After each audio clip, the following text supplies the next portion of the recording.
Okay, bismillahirrahmanirrahim. Assalamualaikum. Selamat petang. Pelajar boleh dengar tak? Jelas? Jelas tak dekat sana?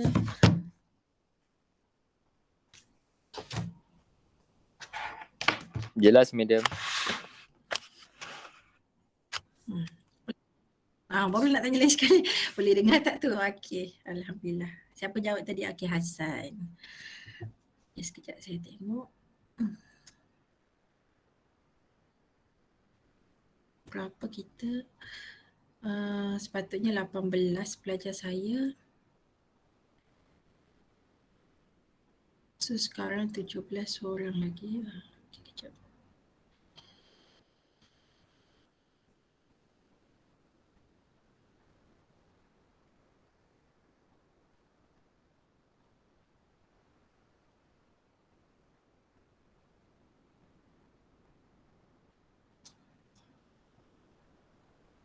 Okey. Kalau saya tengok dekat sini, Amma belum masuk. Okey. Amma belum masuk, lain semua dah ada. So, Haikal. Okay. Amma ada tak? Okey, panjang umurnya. Mungkin dia kot. Ya, betul. Saya nak tanya kot lah, ada yang kena kuarantin ke? Ada yang terlibat je? Okey, so alhamdulillah semua ada.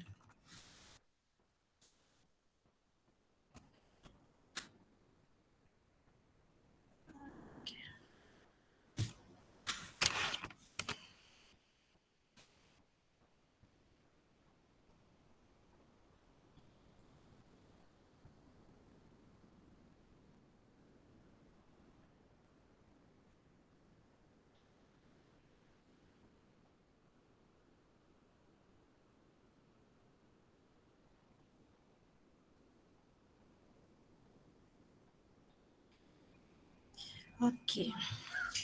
Pelajar-pelajar dah sarapan. Pelajar-pelajar saya dah makan tengah hari, dah makan nasi.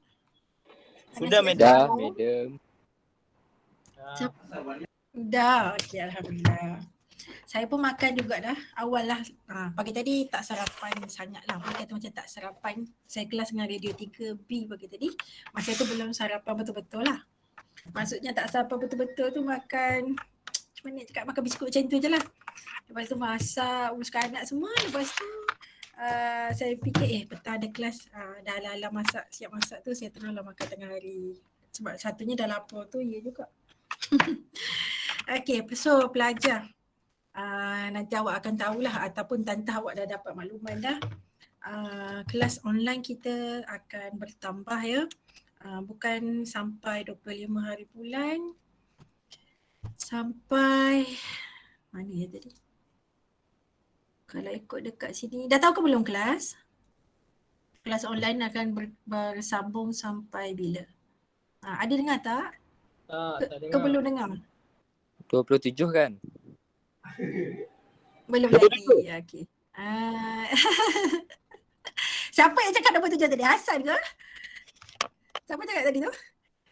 Mana Mifzal. yang tadi cakap 27? Hassan ke? Yang Hifzan. Hasan. Mifzal. Okey. Mifzal cakap 27. Mana dapat maklumat tu? Power dia. Fahmi Azrul.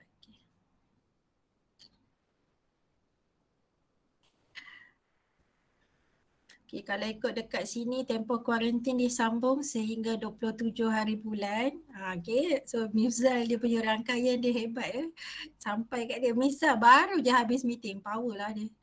Okay, jadi semua nanti akan adalah arahan untuk pelajar sama ada boleh balik ke rumah ataupun outing sempena Raya Cina. Tapi sungguh pun boleh balik, kelas tetap online berjalan seperti biasalah. So nanti pelajar-pelajar nantikanlah yang official. Jadi setakat ni kalau ikut daripada daripada makluman terkini ni yang hasil meeting, maknanya kita akan kelas online ni sehingga Raya Cina lah. Berkenaan pelajar boleh balik, boleh outing semua tu nanti biarlah pengurusan bagi makluman secara rasmi. Kalau tengok kat sini begitulah apa yang sebenarnya kita buat, pendapat pensyarah, warden, KP, kalau boleh kita nak bagi layu balik. Tapi semua tu bergantung kepada keputusan pengurusan ataupun Cik Kamil lah Okay, sebab kita pun sebenarnya bukan tak nak simpan awak lama. Yang mana dekat-dekat kan, kalau dia nak balik kita benarkan. Macam itulah kalau ni. Kita tengoklah macam mana nah, kalau tak balik-balik dia benarkan outing. Jadi kita tak nak bagi you pressure lah. Bila nampak tempoh kuarantin tu bertambah, nanti pelajar-pelajar tertekan. Ruang bergerak tu sikit, jadi awak akan rasa stres nanti. Tak boleh ke situ, tak boleh ke sini, nanti rasa yelah sebab tak bersedia kan, kita jangka balik boleh kelas macam biasa, tak sangkalah pula jadi macam ni. Bukan saja kes bertambah pada pelajar yang positif, pada rakan pensyarah, di kalangan pensyarah dan juga staf admin KKTM sendiri bertambah. Disebabkan itu kita itulah agaknya disebabkan itulah pengurusan buat keputusan ni. Tapi memang dalam masa terdekat ni mesti ada, maksud saya KP lah kot yang akan maklumkan dengan pelajar. Okay, so nampaknya kelas online kita panjang lah. Ingatkan dah boleh jumpa dah, tak dapat juga. Saya ingat begitulah. Awak dah puas dah SEM 1, SEM 2 online lah. Masuk SEM 3 pun nampaknya beginilah. Sama je kelas, saya anak-anak sekolah pun macam tu. Saya sendiri pun dah 2 kali kena kuarantin, bukan sebab kawan-kawan kat office, anak sekolah kan. Ada kes, jadi kita kena kuarantin. Kawan-kawan saya pun saya tengok macam tu jugalah. Yang tadika lah, yang baru ni tadika. Anak saya sekolah, ada yang sekolah agama jadi, yang ni MRSM jadi. Yelah sebab masing-masing masuk kan. Jadi kita tak tahu siapa yang dijangkiti. Jadi dia masuk tu menjangkiti pula kawasan dia ataupun harapnya tidaklah merebak-rebak. Okay. Yang pagi ni kita dapat kes pelajar Tera 2A kalau saya tak salah pagi tadi. Okay, ada 2-3 orang pagi tadi. Tapi dia baru buat RTK lah. So dah nampak positif, so kita akan bawa dia pergi buat PCR ke hospital. Saya harap tak bertambah-tambah lah. Kesian awak, tak tahu macam zombie So ruang awak tu siapa yang sihat sebenarnya, so harapnya tidak lah benda lain-lain tu. Bukan nanti kita risau, parents pun mesti risau kalau macam ni. Tapi apa yang kita buat yang terbaik lah supaya yelah yang mana kita tahu kita asingkan siap-siap. Okay. Awak pun macam tu, kalau ada rasa tak sihat ke apa, jangan tunggu-tunggu, jangan rasa macam biasa demam. Sekarang ni tak boleh dah macam dulu. Kalau demam rasa nak tahanlah sehari dua, tak boleh dah. Sekarang ni kalau rasa tak sihat, tambah-tambah tahu KKTM tu ada yang dah positif, ambillah langkah awal, cepat-cepatlah check supaya tak mudarat. Okey, sebelum saya mula, tadi saya share dengan kelas slide lah untuk chapter 1 yang mana kejap lagi saya akan mula. Okay, tapi sebelum tu saya nak cerita sedikit berkenaan dengan subjek EDC ni. Okey, panggilannya EDC lah. Kalau sebelum ni saya belajar dengan Cik Muja tu, Semuja Basic Electronic, short form dia BE. Kalau dulu SEM 1-nya Fundamental of Electric Circuit, kita panggil dia EC. EC dengan siapa EC? EC belajar dengan siapa kelas? Saya buat screen. Wan Syukri. Okey lah tu dapat hebat-hebat. Wan Syukri, lepas tu Cik Muja. Okey, jadi EC sambungannya Basic Electronic. So Basic Electronic sambungannya yang sekarang ni lah, Electric Device and Circuit. Lepas tu kiranya SEM 1, SEM 2, SEM 3 habis EDC, maknanya lengkap lah. Lengkap perkara-perkara asas perkadaan lita yang sepatutnya pelajar-pelajar tahu. Jadi lengkap dekat situ. So ECA tu dah include sekali lah dalam ECA. ECA ni ada masuk EDC sikit, BE sikit. Okay, so ECA ni dia menjurus kepada analisa lita. Okay, tapi semua tu lah asas-asas, nak tahu pasal lita elektronik, kalau dapat lita apa nak buat. Jadi maknanya SEM 1, SEM 2, SEM 3 tu dah belajar lah. Yang yang keperluan yang perlu ada berkenaan lita. Nanti SEM 4, SEM 5, okay. Pelajar saya ni terus pula kita bawa board ni, tadi kita bawa kepada keadaan sebenar, iaitu alatan-alatan hospital. Okay, jadi yang tu nanti contoh macam subjek biomedical instrumentation, lepas tu kita dah adapt dah dengan sensor. Masih lagi lita elektronik tapi kita dah bawa masuk kepada equipment sebenar. Maknanya setiap device ni tadi ada sensor-sensornya. Sama macam situasi awak akan buat semasa praktikal lah. Okay. Okay, jadi subjek ni EDC ni kita ada 5 chapter. Okay, kemudian kita akan ada assessment yang ada dalam ni, 2 test, test 1, test 2 yang mana dua-dua markahnya 10%, 10%. Okay, lagi kita ada 4 lab, lab 1, lab 2, lab 3, lab 4, tiap-tiap satu lab 10%. Jadi total dekat sana tadi 20 tambah 40 dah 60%. Last kali ialah final exam 40%. Okay, carry mark untuk lulus 50%. Jadi pelajar nak lulus patutnya dah dapat sebelum pergi final. Carry mark ni boleh tengok sebelum pergi final, dapat 50, kita yakinlah kita dah lulus. Okay. Kalau tak lulus, macam biasalah dah tahu kan, mana-mana subjek tak lulus SEM 1, SEM 2, maknanya kita kena ulang balik. Okay, ulang balik. Naik semester memang boleh naik semester, tapi kita kena ulang semula. Okay, jadi kalau ikutkan EDC, BCE, kalau pelajar saya mampu buat BCE, boleh juga buat EDC lah, sebab EDC ni kalau pendapat saya sendirilah, sebab saya mengajar ECA, EDC, EC semua dah mengajar dah. Jadi kalau patutnya beban lagi besar dekat BCE tu. Tapi kalau you boleh handle, you boleh bawa, boleh faham ni tak apa semua, so EDC should be okay untuk awak. So EDC ni banding pula dengan ECA, memang jauh. Kalau ECA tu biasanya orang dapat B, C macam tu. So EDC ni biasanya boleh pergi A atau B lah. Okay, tapi nak dapat A dengan B tu memang kita kena ikut lah. Kalau kita tak belajar tak boleh juga kan. Jadi maksud saya test 1 kita boleh buat jawab, test 2 kita boleh jawab, lab kita boleh sempurnakan dengan baik. Final ni memang insyaAllah lah kita memang kejar grade dah, sama ada B ataupun A lah.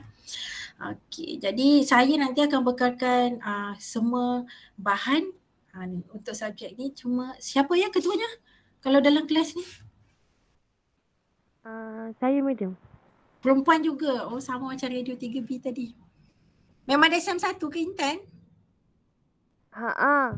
Intern, pegang jawatan kekal ya? Okey, tak ada masalah. Dia boleh tanggungjawab. Okey, so intern uruskan daripada SEM 1 sampai sekarang. Okey, jadi jaga bahan nanti saya akan deal dengan kakak intern ni. Saya memang galakkan untuk print lah kelas. Saya tahu memang semua subjek pun nanti akan suruh print kan. Jadi intern kalau rasa terbeban untuk satu kelas buat, masuk saya chapter ni 5 chapter nak buat, nanti subjek lain lagi 5 chapter, intern deal lah macam mana, print dulu 2 ke. Okay intern, buatlah yang macam mana lah. Kalau memang ada masalah yang sampai memang tak boleh print, rasa terbeban ke apa, nanti intern maklum je lah dengan saya, kita tengok apa yang kita boleh buat. Dulu memang saya printkan untuk pelajar. Cuma sekarang kekurangan kertas di office lah. Kalau dulu memang saya buat je untuk kelas. Cuma sekarang biasanya tutorial saya print untuk pelajar. Selalu begitulah tutorial saya bagilah. Kalau dulu nota, lepas tu dulu kita satu kelas tak sampai pun 10, kadang paling banyak 12 dulu. Awal-awal dulu. Tahun 2012, 2013, 14, 15 tu baru belas je jumlah pelajar. Boleh print lagi lah. Sekarang ni satu kelas biasa 19, 20. Jadi nak buat satu chapter 20 set. Kalau mengajar 2-3 kelas kan. Jadi lepas tu office dah tak bagi dah kertas banyak sangat pakai untuk ni kan. Jadi kita pensyarah pun bercatu. Maknanya kadang-kadang kita pun malas nak bising-bising, kita beli je kertas sendiri. Nak print kerja sendiri pun guna kertas sendiri. Cuma biasanya kalau saya setakat tutorial tu insyaAllah lah, setakat sekeping seorang siap satu chapter tu tak ada. Saya boleh buatkan. Okay, intern nanti apa-apa ada masalah yang berkenaan print tu nanti intern beritahu lah. So sepanjang yang ni awal-awal ni, kalau kita kelas online macam ni tak apa lagi, you boleh tengok saya papa, you ada buku boleh catat macam tu kan. Kadang-kadang di lab ni ada lab yang tak ada projector, kekangan-kekangan macam tu lah. Jadi kalau nak bagi pelajar saya tengok kat handphone kecil sangat. Nak suruh awak bawa laptop pula takut berat sangat pula tiap-tiap kali kelas. Okay, tapi kalau contoh memang ada yang kata saya sanggup bawa laptop apa semua, tak apa, maklum je kat saya, nanti kita deal macam mana. Yang penting sebenarnya saya nak pelajar mudah, ada rujukan boleh ni, bila saya kata macam dia penting, boleh catat apa semua, you boleh catat. Mana tahu kau ada anak murid saya advance lagi kan, ada tab ke kan, ada iPad ke, saya tahu ada kelas yang saya pergi memang ada. Jadi lagi mudah sebenarnya. Okay. Jadi saya assume sekarang ni sama je kita pakai nota. Kalau you ada yang kelebihan begitu tak apa, silakan. Bagi tahu je, saya tak ada masalah. Okay, jadi saya rasa kalau ni kita mulalah. Okay, saya tak dapatlah nak jumpa awak lagi. Sepatutnya kengkangan minggu pertama tu dengan audit. Ada audit lah kat sana, persiapan audit. Tapi itulah buat-buat persiapan, last-last tak dapat juga kami audit. Tangguh disebabkan kita ada kes kat KKTM kan. Jadi audit ni pun ditangguh bulan 3 nanti. Okay, tu yang saya fikir tak apalah. Kita akan proceed dengan kelas. Cuma tak sangkalah kelasnya terpaksa juga buat secara online.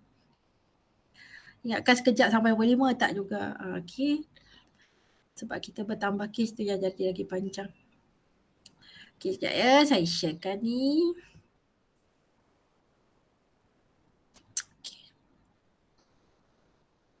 Okay. Saya tak buka lagi.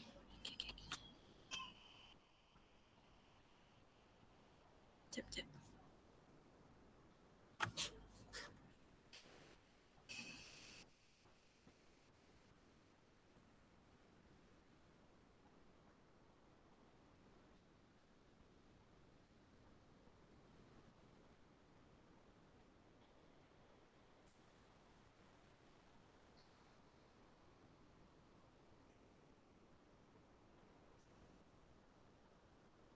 Okay. Okay, cuba tengok kelas. Boleh nampak tak slide yang saya paparkan? Okay, kejap ya. Detection. Okay, good. Kejap. Okay, jadi kita di topik 1 kelas. So, topiknya berkenaan behavior of electronic circuit.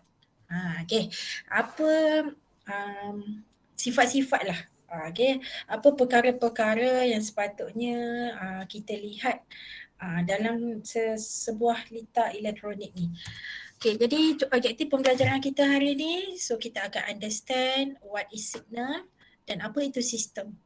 Okay, yang kedua kita akan use logarithmic units untuk ukur, untuk measure signal and system. Yang seterusnya, understand and use power reference level. Okay, kita akan lihat power reference level formula. Lagi seterusnya, kita describe type and source of noise. Apa jenis-jenis noise yang kita perlu tahu. Okay, seterusnya kita akan analyse noise yang wujud dalam sistem. Dan akhir sekali kita akan analyse frequency response. So frequency response ni generate from signal. Okay, the whole topic untuk chapter 1 ni berkenaan dengan signal. So frequency response ni terhasil daripada signal yang terbentuk. Biasanya kita sebut dia sebagai Bode plot. Bode plot. Jadi yang ini kita akan baca graph dekat sini. Okay. So kalau tengok sini, okay, jadi saya pecahkan nanti kepada 2 sesi pembelajaran untuk chapter 1. Yang pertama ni kita berkenalan tentang signal dan juga apa itu noise dalam signal. Okay, next class nanti, another session nanti baru saya masuk kepada apa itu frequency response ataupun apa itu Bode plot. Okay, jadi 2 bahagian. Okay, kita lihat yang pertama, signal, system and measurement. Okay, so signal. Apa itu signal? Okay kelas, sebelum kita pergi kepada definisi yang dia bagi kat dalam slide ni. Okay, kalau kita tanya randomly je dekat pelajar-pelajar, so apa itu signal? Apa yang pelajar saya boleh kongsikan apa itu signal? Ataupun kalau kita diberi soalan apa itu signal, apa yang pelajar saya boleh jawab? Apa itu signal? Apa yang awak terbayangkan?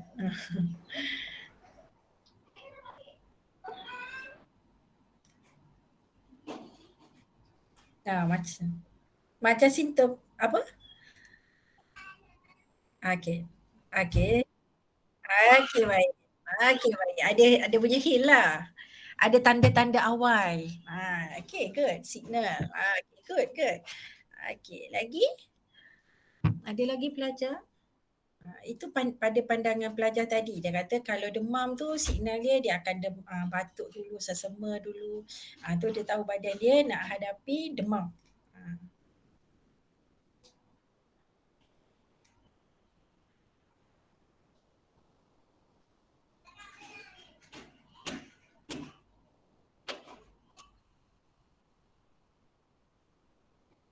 Okay, ada lagi. Kalau saya kongsikan lagi ya, kalau macam kelas radio TVB pagi tadi, ada pelajar ni kongsi dengan saya, dia kata, "Madam, kalau cakap signal, saya terbayangkan signal kereta," dia kata. Saya kata macam mana tu, saya kata. Jadi dia kata yelah kalau kita nak masuk sempang, dia kata ke kiri ke kanan je kita akan bagi amaran awal pula, makluman awal amaran ya. So kita bagi tahu awal dia kata. Jadi kita akan klik signal ataupun kita kita bagi tahu pada kenderaan lain melalui signal itulah kan. Jadi kenderaan kiri kanan tepi kita semua nanti akan nampak mana contoh kita nak masuk sempang ke kiri. Jadi signal kita bagi arah kiri. Okey, saya kata betul. Okey. Jadi dekat sini kelas, signal ini sebenarnya ada dua pihak. Okey. Dia ada pihak bahagian depan atau kita panggil dia input. Okey. Dan juga pihak yang penerima tadi kita akan namakan dia bahagian output. Jadi signal ni dia datang daripada input ke bahagian output. Ataupun signal ni diberikan daripada bahagian depan input tadi kepada bahagian output. Ada mulanya dan ada penerima di bahagian akhirnya tadi. Okay, maknanya pemula tadi dia beri makluman awal, yang end user tadi ataupun orang yang duduk di hujung akan menerima maklumat yang disampaikan tadi. Itu signal.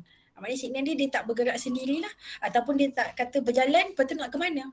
Maknanya ada arah tujuan dia lah. Okay, jadi dalam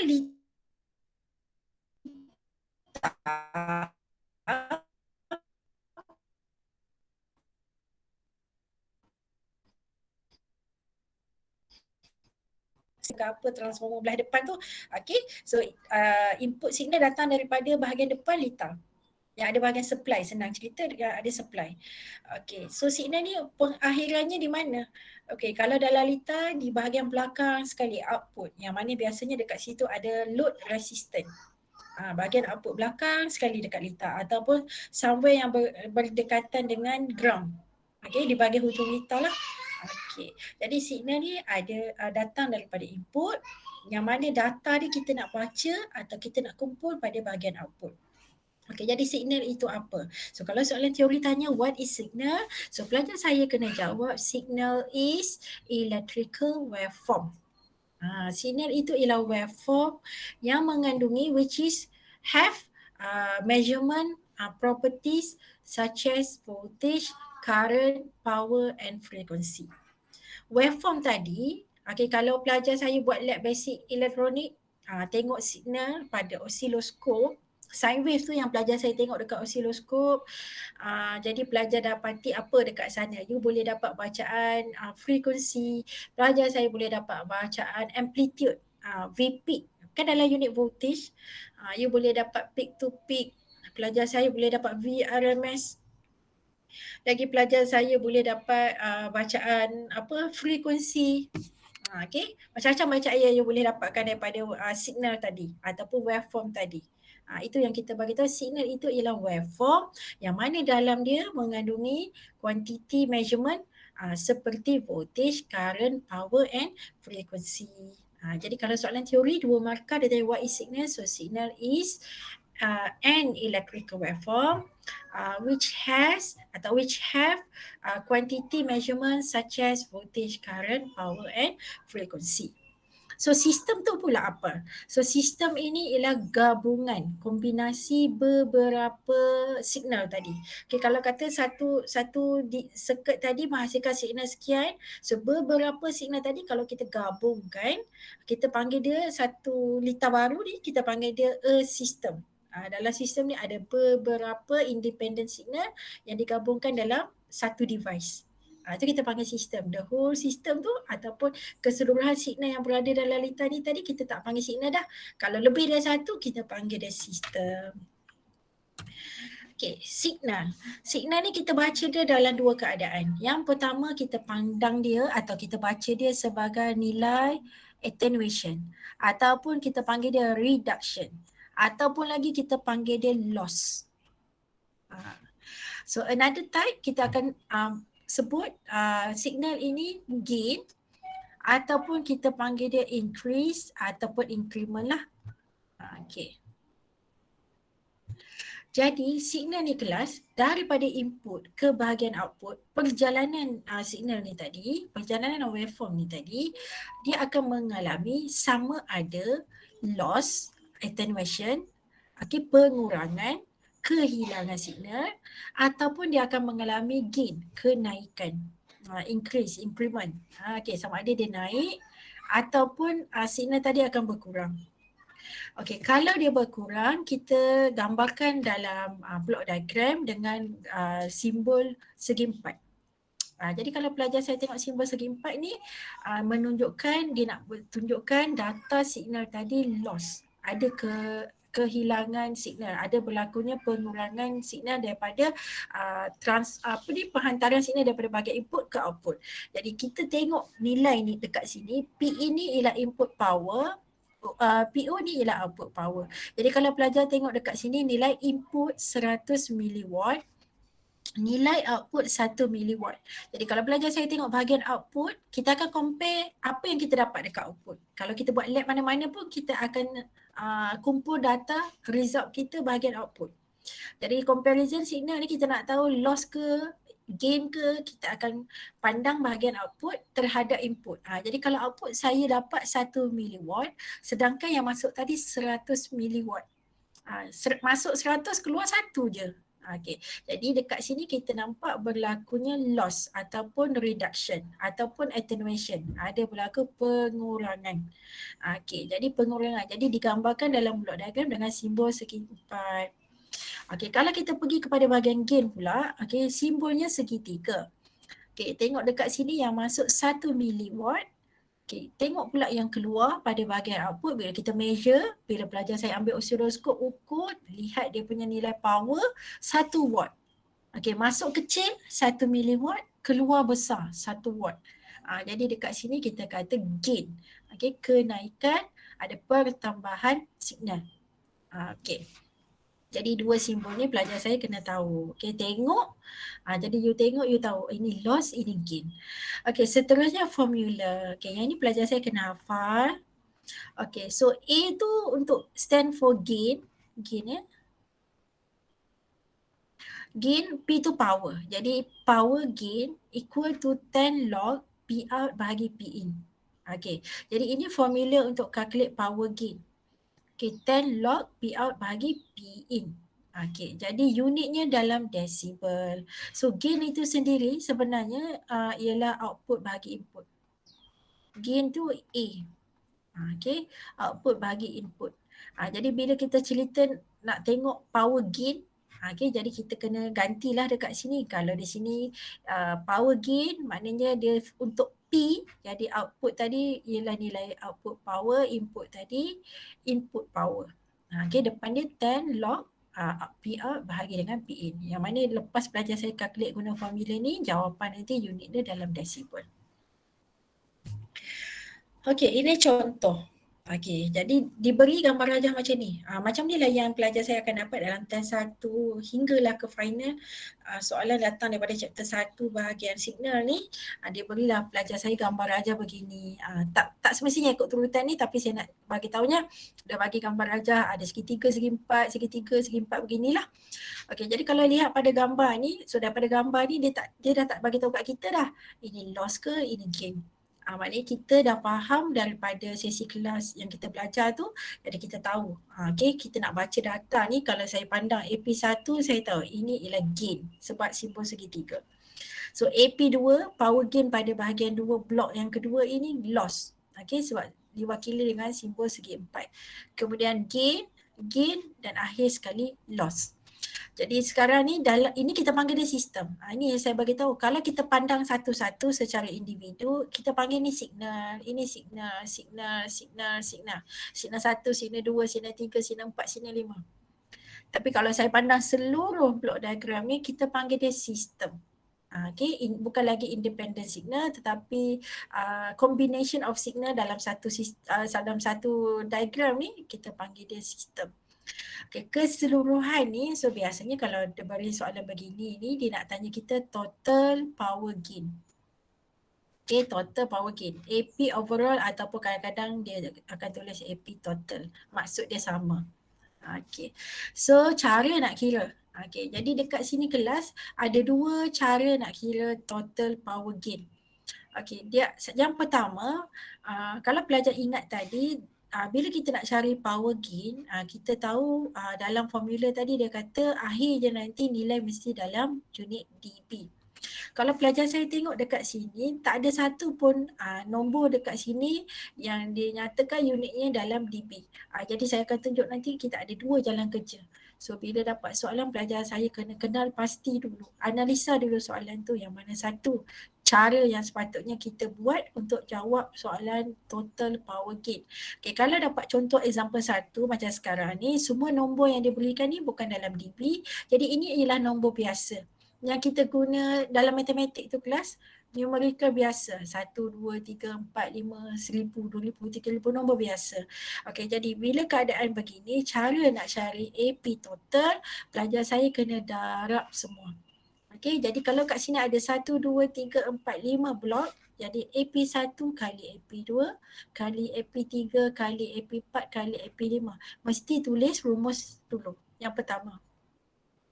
Kemudian pelajar saya masukkan nilai, jadi AP1 tadi gantikan, okey, ikut nilainya 20, okey, kali, kita tulis kali, AP2 0.2, AP3 tadi 1000, AP4 100, AP yang kelima 0.1.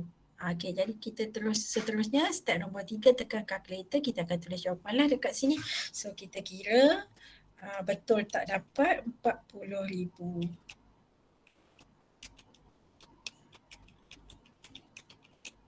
Okey. Jadi bila saya kira kat kalkulator ni memang betul lah 40,000. Okey, dia tak, jangan pelajar saya tulis dB pula di hujungnya, nanti salah. Okey, so dah betul dah. So berhenti kat sini je, 40,000. Okey, itu yang pertama. Maknanya dalam sistem yang tak menggunakan unit desibel, cara kiranya kalikan semua signal yang berada dalam blok diagram tadi, kalikan semua. Okey, dapat nilai. Okey, tulis saja jawapan tanpa tulis dB. Okey, cuba belajar kira. Betul tak dapat 40,000? 40,000. Okey, 40,000.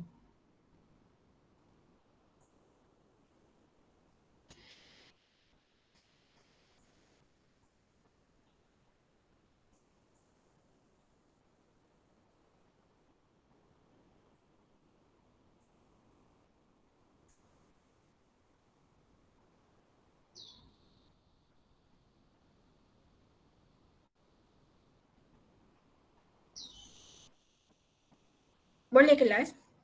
Ada yang cuba kira betul tak dapat 40,000? Betul. Dapat madam. Betul lah ya. Okey. Dapat sebiji kan? Okey. So 40,000. Okey, ini yang pertama. Okey, kita nak tengok yang contoh kedua. Kalau dia, kalau sistem bukan dia. Kalau sistem ini, dia beri nilai gain dan nilai loss dalam unit dB. Okey, contoh yang saya cakap tu yang ni ya, yang C. Okey, sebelum kita pergi C ni, kita kena jawab dulu lah A dengan B, kita ikut turutan. Okey, kalau tengok dekat sini, kata calculate power gain in dB, power gain in dB of the following system. So kita akan jawab yang pertama ni dulu. So kalau tengok dekat sini, dia bagi simbol segitiga. Okey, jadi kita tahulah kalau segitiga ini ialah gain. Jadi kita nak pastikan betul ke ianya gain. Jadi kita tengok input dan output. Value input 1 miliwatt, yang keluar 1 watt. Maknanya yang keluar lagi besar daripada nilai yang masuk. Jadi betul lah dia gain. Okey, jadi macam mana nak kira? Okey, formula tadi power gain sama dengan 10 log. So P out bahagi dengan P in. Okey. Ini formula yang saya kata dengan pelajar tadi yang kena hafal tu kan. Okey, seterusnya pelajar saya gantikan nilai.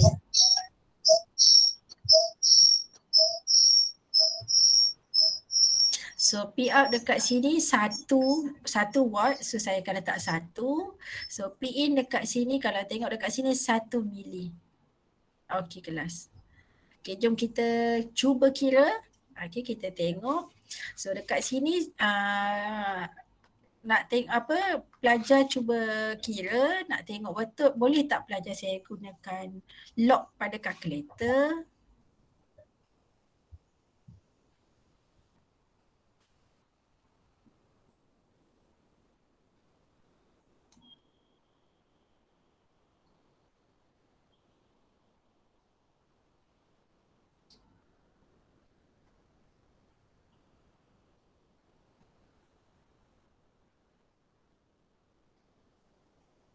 Okey, yang ni apa sahaja jawapan yang pelajar saya dapat, jangan lupa di hujungnya ada unit.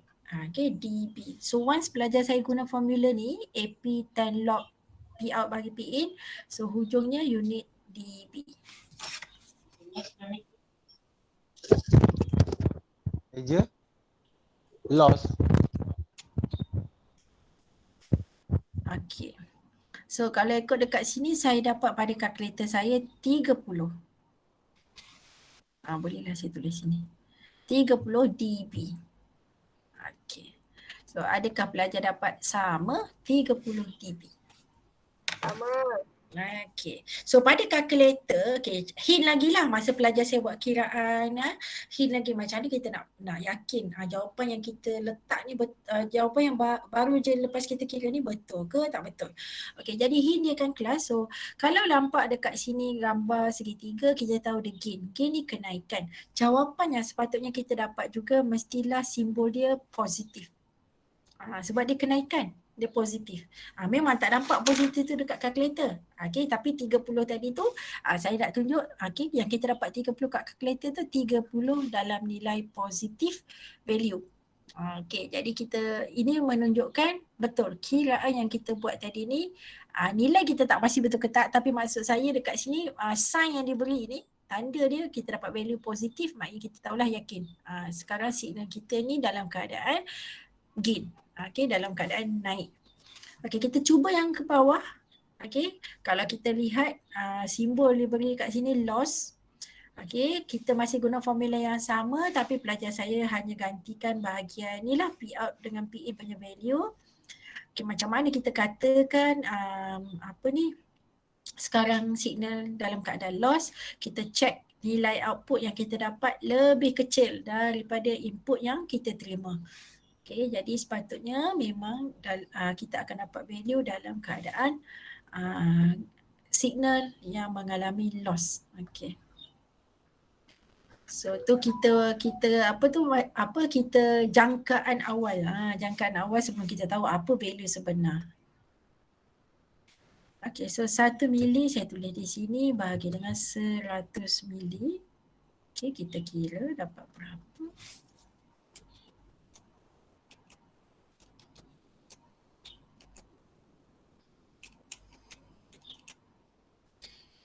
Okay, pada kalkulator saya sekarang, yang ini saya dapat negatif 20 dB. Okay, dekat kalkulator memang ada menunjukkan betul keadaan yang kita sedang kaji atau sedang kita analisa sekarang, signal ini berada dalam keadaan reduction ataupun loss ataupun attenuation, mengalami pengurangan ataupun susut lah. Okay, jadi kita dapat value dalam keadaan sign negatif. Jadi betul. Maknanya kalau you kira you dapat positif, jadi kena check balik. Sebab kita tahu lambang ni, simbol ni mesti patutnya jawapan akhir kita tanda depan dia dapat negatif pada kalkulator. So kalau kita tak dapat, kita check kat mana kita salah. So biasanya terbalik lah yang ni. Itu sebabnya jawapan dekat sini tak ada, sign dia tak betul. Itu saja. Sebab biarlah kita kata hafal kan. Jadi bila keadaan sebenar, bila periksa boleh jadi terbalik. Teringat pula rasa in kat atas, out kat bawah. Okay, jadi bila macam tu ingat balik. So patutnya petak mesti dapat sign negatif. Kalau segitiga patut mesti dapat sign positif. Okey, jadi habis. Jadi yang pertama, yang kedua ni memang nampak senang. Memang ditanyalah kelas sebab test 1 kan. Jadi dia tanya bentuk-bentuk soalan beginilah, macam mana kita nak apply formula power gain dalam signal. Okey, dia bagilah nilai kiri kanan. So kita buat comparison, buat analisa, calculation dan seterusnya. Kita dapatkan result berapa. Lepas tu itulah kita tengok betul tak kalau gain tambah, kalau loss kita dapat sign tolak ataupun negatif. Okey, seterusnya yang ni, yang C ni, okey dia sama tadi macam ni. Okey, kita ada satu sistem. Kalau tengok kat sini 1, 2, 3, 4, 5. Okey, ada 5 signal di dalamnya. Sama macam tadi 5. Okey, 5 macam tadi, 5 juga. Okey, cuma kali ni kalau pelajar saya lihat dalam tiap-tiap signal nilainya diberikan dalam unit dB. Lepas tu lagi kita check lagi maklumat yang diberikan. So kalau pada simbol segitiga atau pada simbol gain, data kita tadi mesti positif. Okey, jadi kat sini betul positif 30 dB. Okay, kalau dalam keadaan loss, kita akan dapat data dalam negative value. So negative 6.98 dB. Okay, jadi kalau dalam soalan macam ni, segitiga tapi you dapat sini contoh negative 20. Jadi kalau rasa tak sure, angkat tangan. Jadi tu maksudnya mistake pada pembuat soalan lah. So kalau segitiga tu gain, tak boleh tanda negatif tetapi patutnya tanda positif. Tak boleh salah. Okey, lepas tu kemudian ada gain lagi positif 13 dB dan akhir sekali ada berlaku reduction sebanyak 10, negatif 10 dB. Okey, kalau kita dapat sistem yang mengandungi signal dalam unit desibel, cara nak cari AP total. Okey, kalau tadi bukan ada unit dB, kita darab semua. Okay, kalau yang ini kita tambah semua. Tambah. Okay, so AP1 tambah AP2 tambah AP3.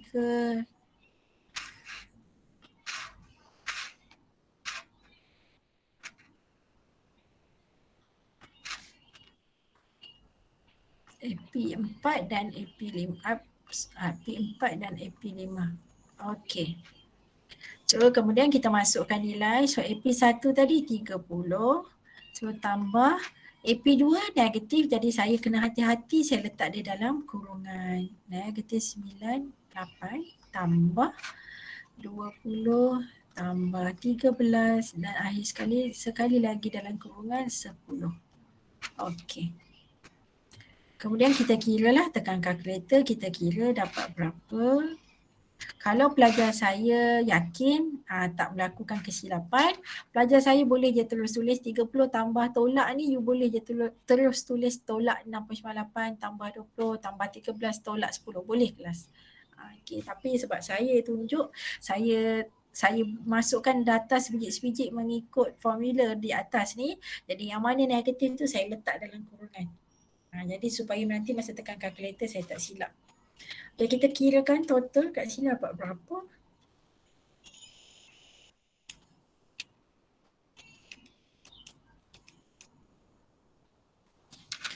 Okay, kalau hasil kiraan dekat sini saya dapat 46.02, jadi unit dekat sini dB. Okay, cuba pelajar saya semak sama tak jawapan kita. 46.02 dB.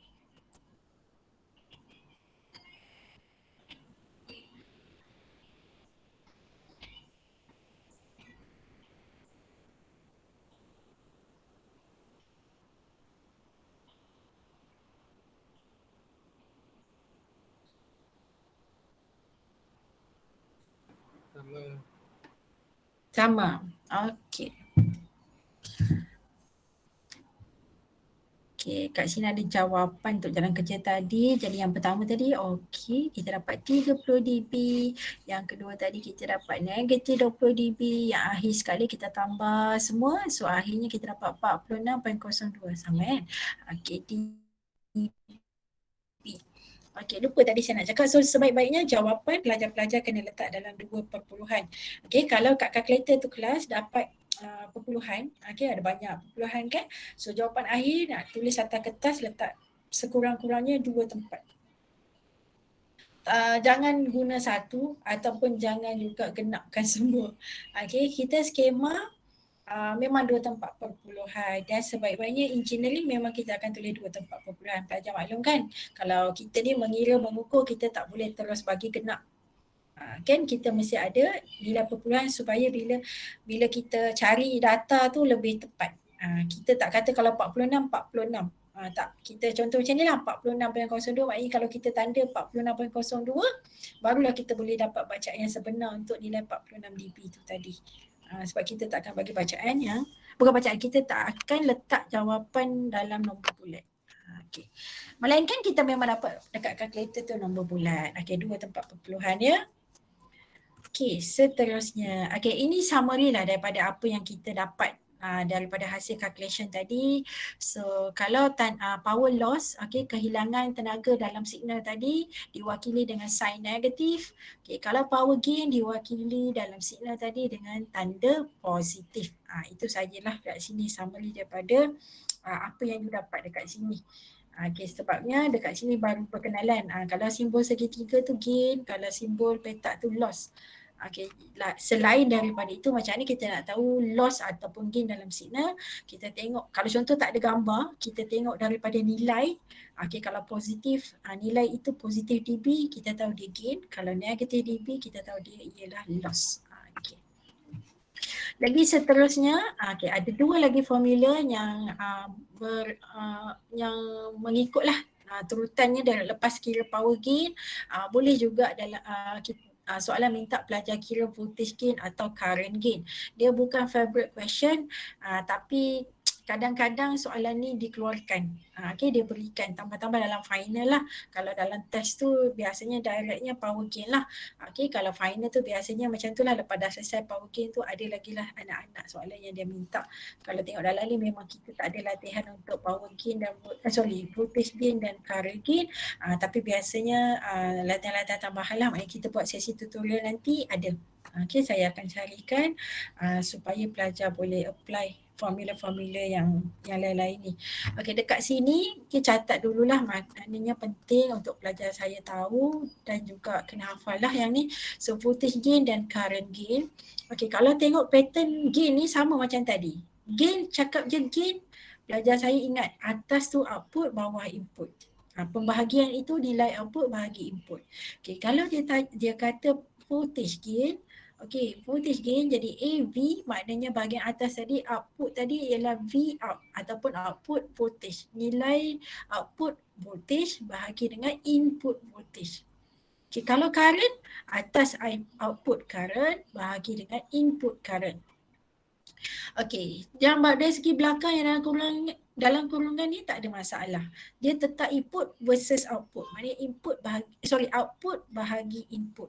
Tapi dia tengoklah kalau kata voltage maknanya antara V dengan V. Kalau current I dengan I. Tadi P dengan P. Yang nak kena hati-hati dekat sini. Kalau pelajar saya perasan dekat sini 20 log. 20 log. Kalau tadi dekat power gain, ini formula power gain saya. Kalau dekat formula power gain, dekat sini 10 log. Dekat sini dia punya perkali dia 10, tetapi untuk voltage dan juga current perkalinya 20. Yang ni biasanya kecuaian ni lah yang pelajar boleh lakukan kesilapan.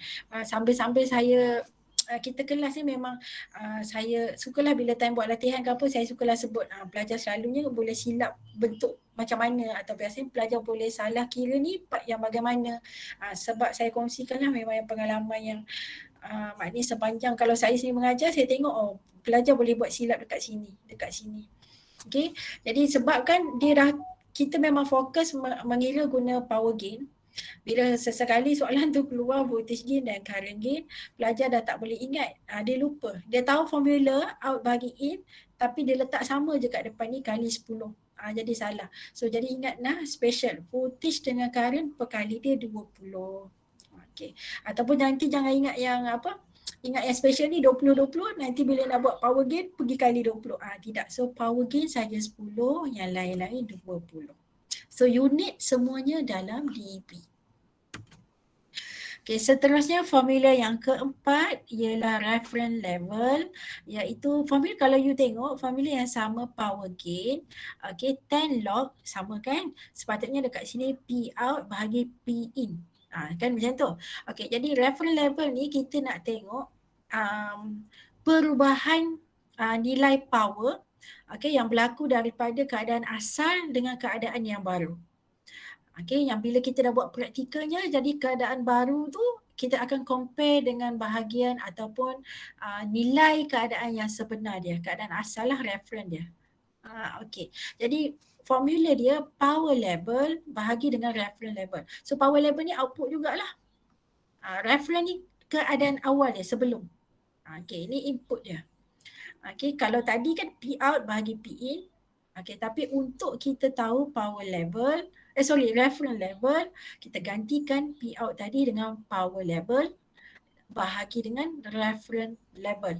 Okey, yang mana yang kalau soalan untuk cari reference level ni dia akan bagi pelajar-pelajar saya data lah. So dalam soalan memang dia bagi kenyataan. So dia mention power level dengan value sekian, reference level dengan value sekian. So calculate reference level for those system, for this system, contoh macam tu. So kita pun tulis formula dulu, ambil nilai yang diberikan, masukkan, bahagi, lepas tu kali log 10 dan kali dengan 10. Jadi kita dapat jawapan nanti, ujungnya jangan lupa tulis DB. Yang ni pun samalah, nanti kita cari, saya cari soalan tutorial, kita akan buat sebagai latihan tambahan lah. Okay, so ini reference level untuk kita buat comparison keadaan yang baru terhadap keadaan asal dia. Line yang sepatutnya dia berada dengan line baru yang muncul.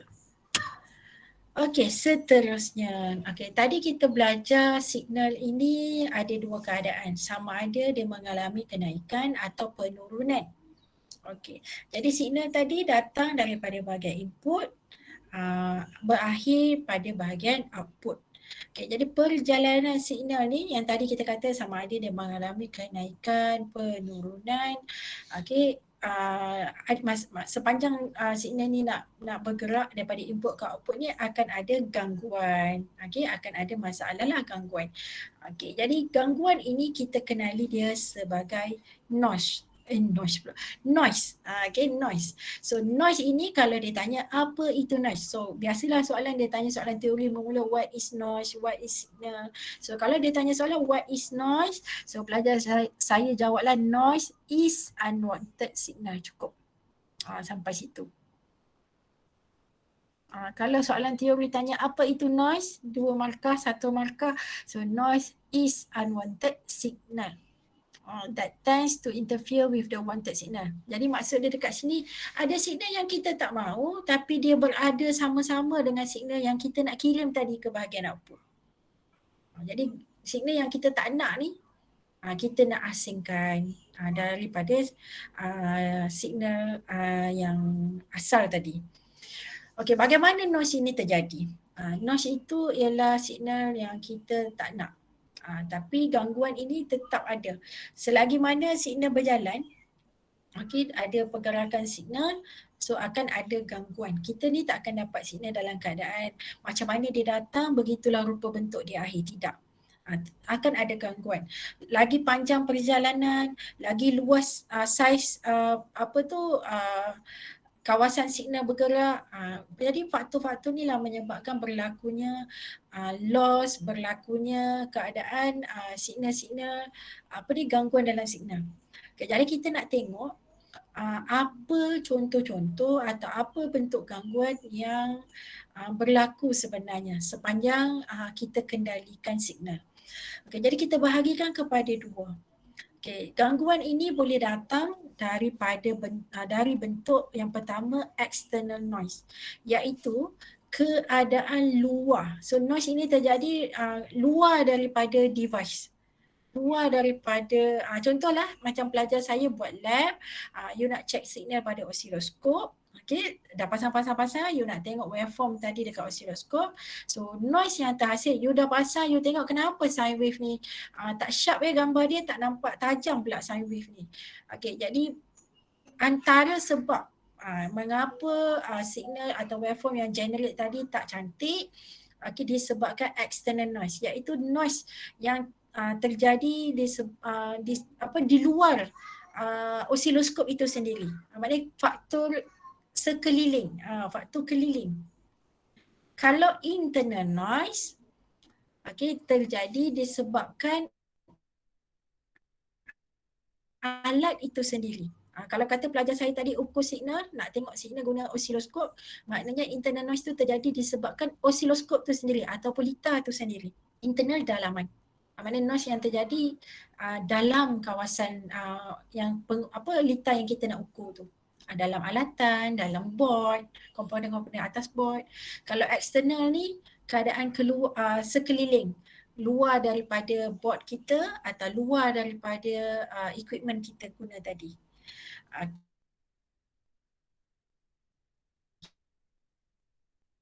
Okay. Kalau berkenaan noise ni kelas, soalannya teori. Ni yang awak nampak kat depan saya ni, dia akan tanya soalan teori yang mana awak kiranya secara keseluruhannya awak memang kena tahu semua yang dalam awan-awan ni. Awan tu cabang ke atas ke bawah tu semua pelajar saya kena tahu. Okey, tapi tiap cerita untuk tiap-tiap satu tu, contoh ini datang daripada apa, datang daripada apa, pada apa, yang tu saya akan jelaskan lah. Tapi ini untuk pengetahuan makluman pelajar lah. Jadi maknanya kalau kita guna term ni tak adalah nanti pelajar terkejut. Crosstalk tu apa? Switching contact tu apa? Partition tu apa? Okey, tapi dari segi soalan yang bakal ditanya, dia tak tanyalah so explain atau define apa itu partition noise. Pelajar tak perlu describe partition tu apa, thermal apa, tidak. Tapi pelajar, contoh dia tanya dekat sini, list 3 example of internal noise. Okay, bagikan 3 contoh internal noise. Jadi kalau you tengok dekat awal internal noise ni ada 4. So pilihlah 3 dari sini, macam tu. Ataupun dia kata list 3 example of natural noise. So dalam natural noise ni ada 3 contoh. Jadi you bagilah 1, 2, 3 yang dalam awan ni.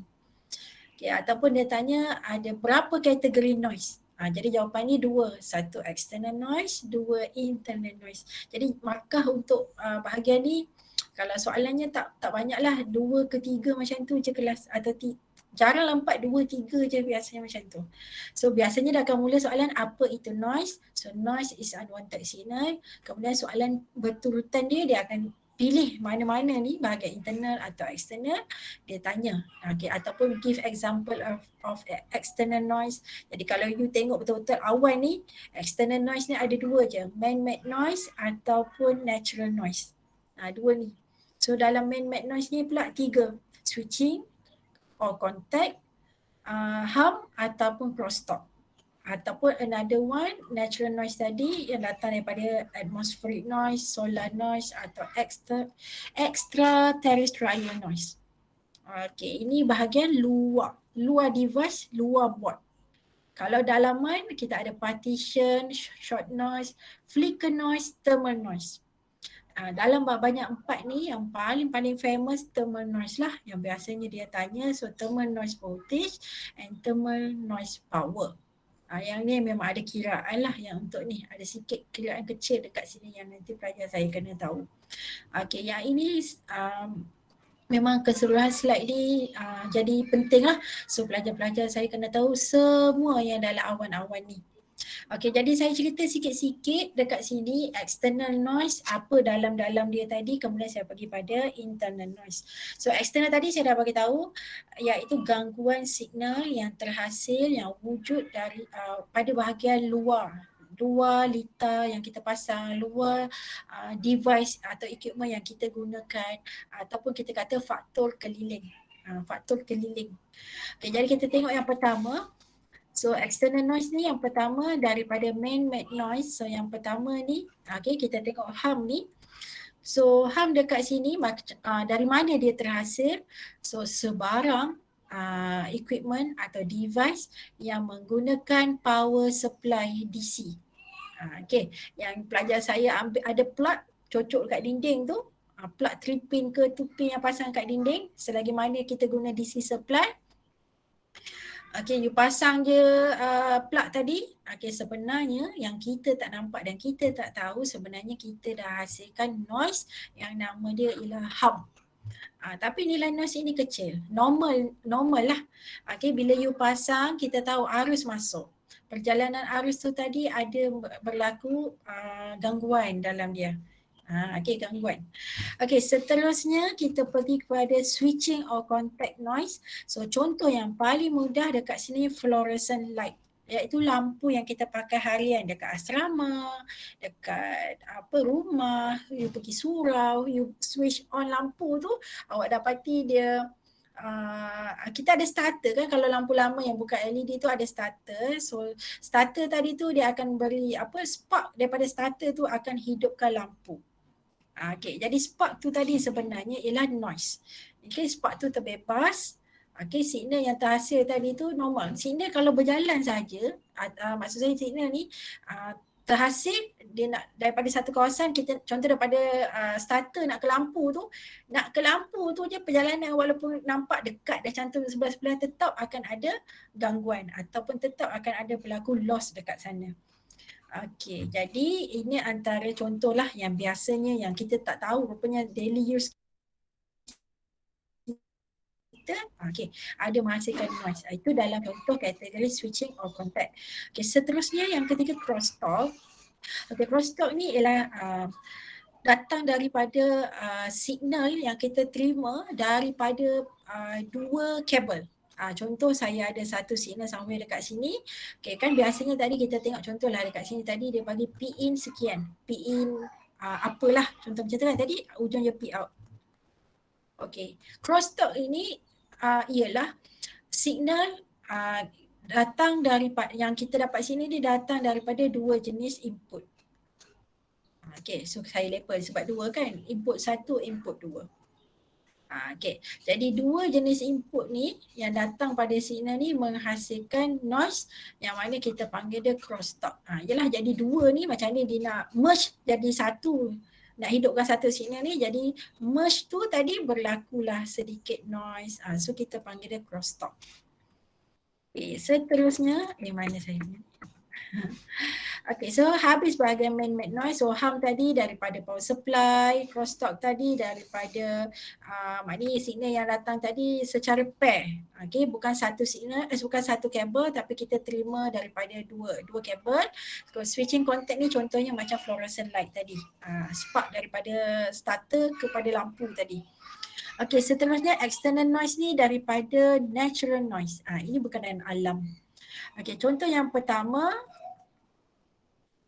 solar noise. So solar ni datang daripada sumbernya radiation lah, daripada matahari. Okay, so kalau atmospheric noise pula kilat, guru. Okay, lagi seterusnya extra terrestrial noise. Okay, yang ini ialah radiation daripada galaksi, iaitu bintang lah.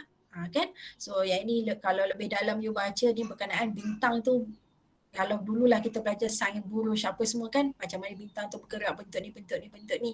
Jadi pergerakan itu, radiasi tadi tu, dia duduk bawah kategori terrestrial noise. Okay, so bintang pada galaksi tadi menghasilkan noise. Okay, yang ini kalau pelajar-pelajar saya lihat, ini faktor alam lah.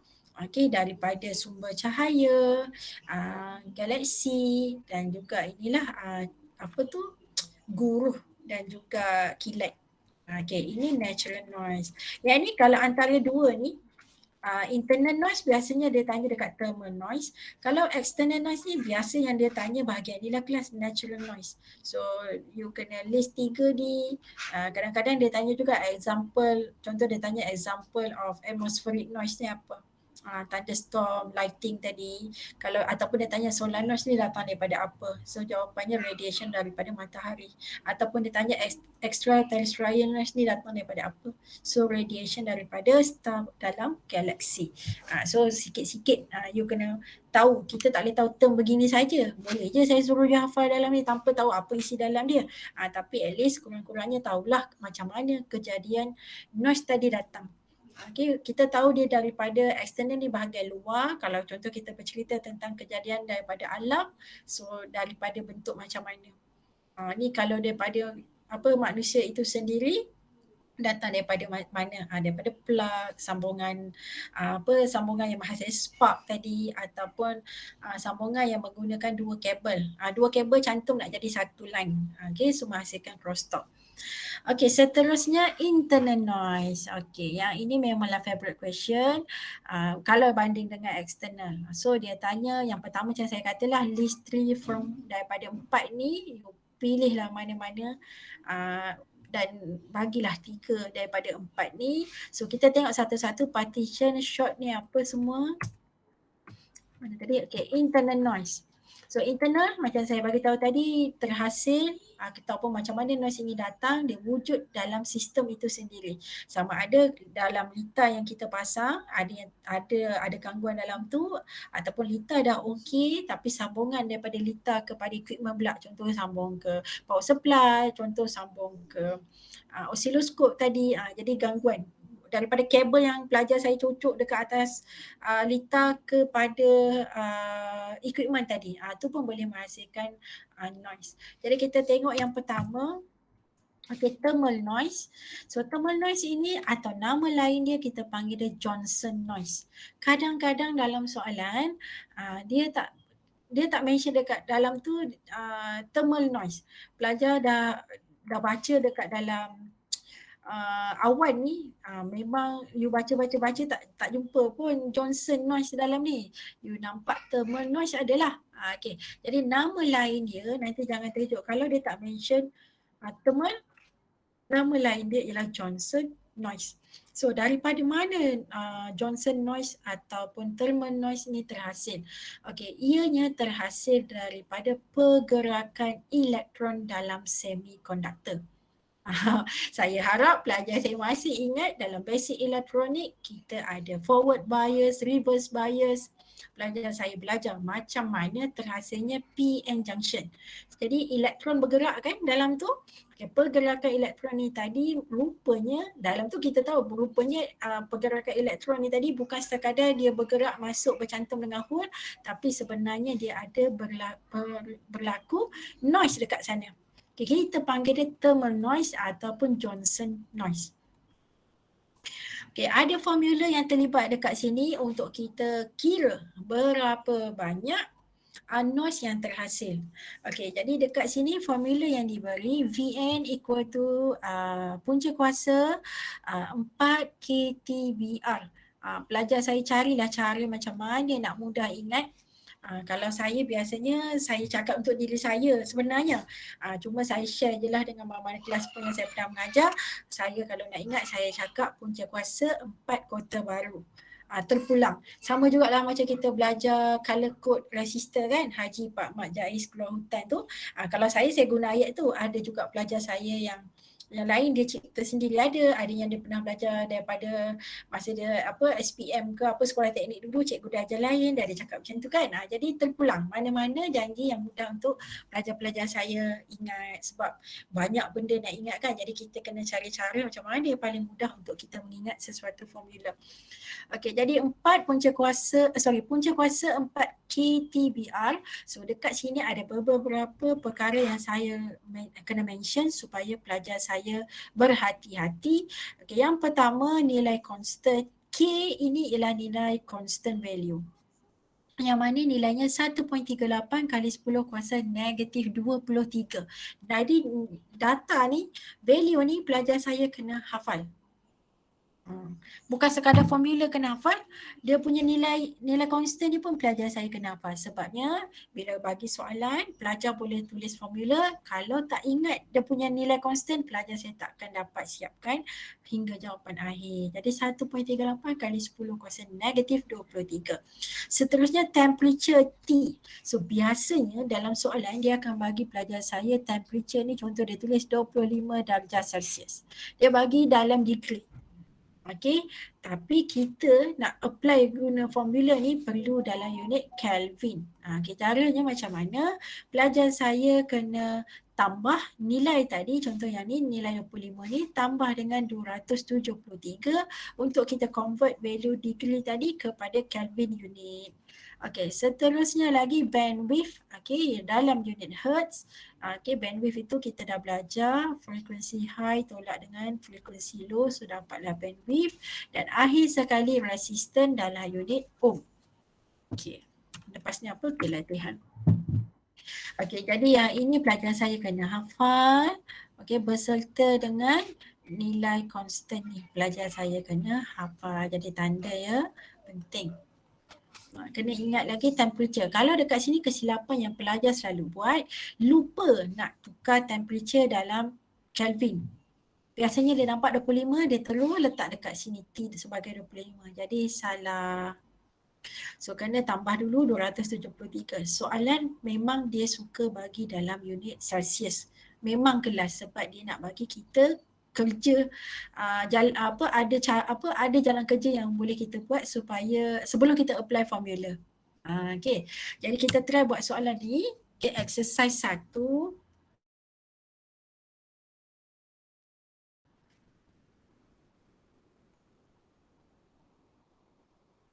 Kalau pelajar saya tengok dekat sini, dia kata a 10 kilo ohm resistor at room temperature operate at 1 MHz. Ada 10 kilo ohm resistor pada suhu bilik operate pada 1 MHz. Okay, jadi kat sini yang ini bandwidth, yang ini resistant. Room temperature ini ialah T. So calculate the thermal noise voltage ataupun VN. So thermal noise voltage ini ialah VN generate by the resistor. So if the same resistor, maknanya nilai resistor yang sama 10K tadi operate pada 2 MHz. Okay, kita ada bandwidth yang kedua. Calculate the thermal noise voltage generate, conclude your finding. Okay, jadi dalam satu soalan ni ada dua soalan. Dalam soalan satu ni ada dua soalan. Jadi kita jawab satu-satu lah. Okay, jadi yang pertama kita selesaikan dulu. Kalau dia beri data resistor 10K, temperature suhu bilik, bandwidth 1 MHz. Jadi berapa nilai VN ataupun thermal noise voltage. Jadi kita keluarkan dulu formula VN sama dengan punca kuasa 4 kTBR. Okay.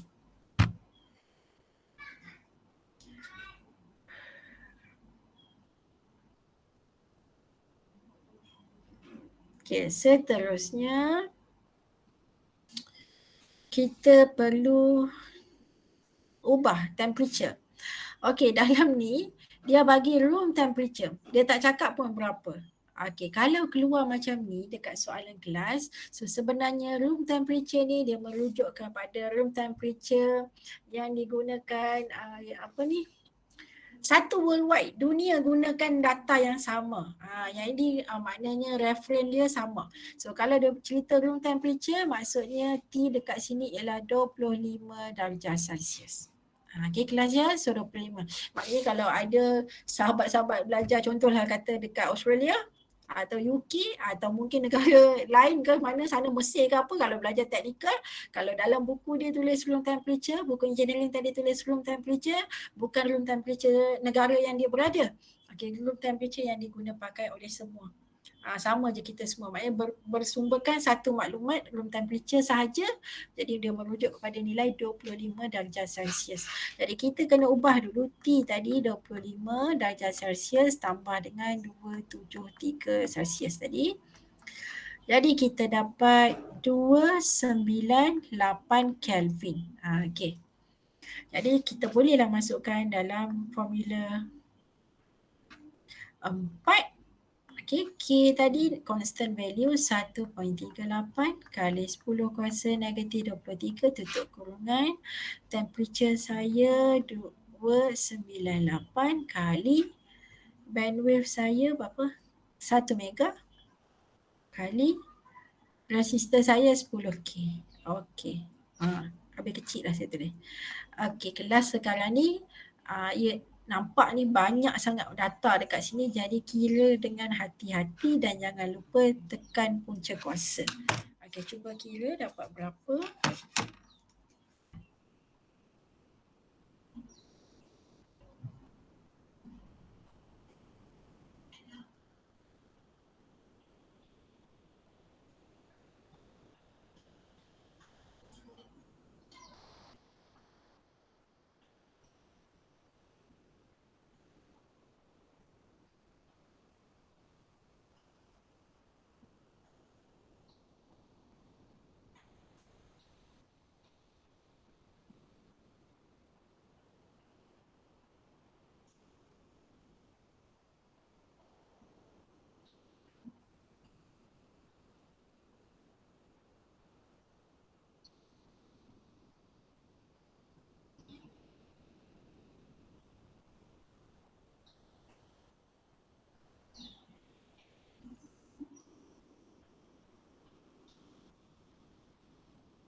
Okey. Yang saya dapat harapnya betul lah ya. So yang saya dapat 12.83 microvolt. Itu unitnya. Unit untuk thermal noise voltage ialah volt. Okey, tapi saya dapat pada kalkulator saya sekarang 12.825. Jadi 2.4.12.83 microvolt. Cuba tengok kelas sama tak? Sama. Sama Itulah numbers juga. Kira panjang-panjang. Okay, good. 12.83 microvolt. Okay, yang ni data yang kita dapat. Okay, untuk bandwidth nilai 1 MHz. Okay, sekarang dia kata ubah nilai bandwidth tadi kepada 2 MHz. Calculate semula thermal noise voltage. Kemudian kita conclude, kita analisa data yang kita dapat. Okay, formula yang sama kelas kecuali nilai bandwidth ni kita ubah. Saya ganti dekat sini 2. Kemudian pelajar kira semula dapat berapa? 2 mega Okay.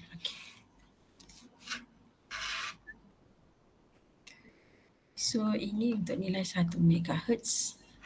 So sekarang kita kira untuk 2 pula.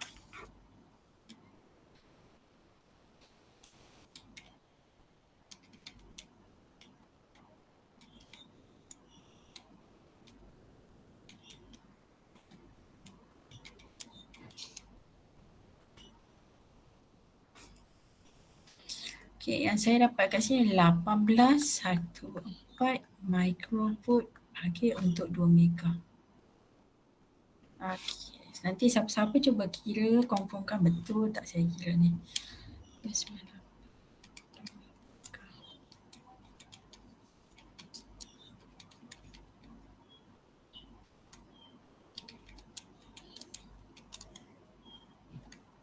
Okay, saya kira kali kedua pun dapat samalah. So, dia samalah dengan pelajar-pelajar saya sama. Okay, kalau 1 mega saya dapat 12.83 microvolt. Okay, bila bandwidthnya 2 mega saya dapat 18.14 microvolt. Okay, kalau ada pelajar yang tak dapat, kira-kira tak dapat, bagi tahu ya. Jadi kita boleh je guide macam mana nak kira. Mungkin mistake kat mana-mana tu. So biasanya kat sini kalau yang kacau ni 1.38 kali 10 kuasa negatif 23 tu lah. Yang buat kacau dalam ni. Okay. Lepas tu lagi kalau biasanya lagi apa yang biasanya pelajar tercuai dalam itu selalu juga jadi. Tolong tulis jawapan. Itu jadi salah lah.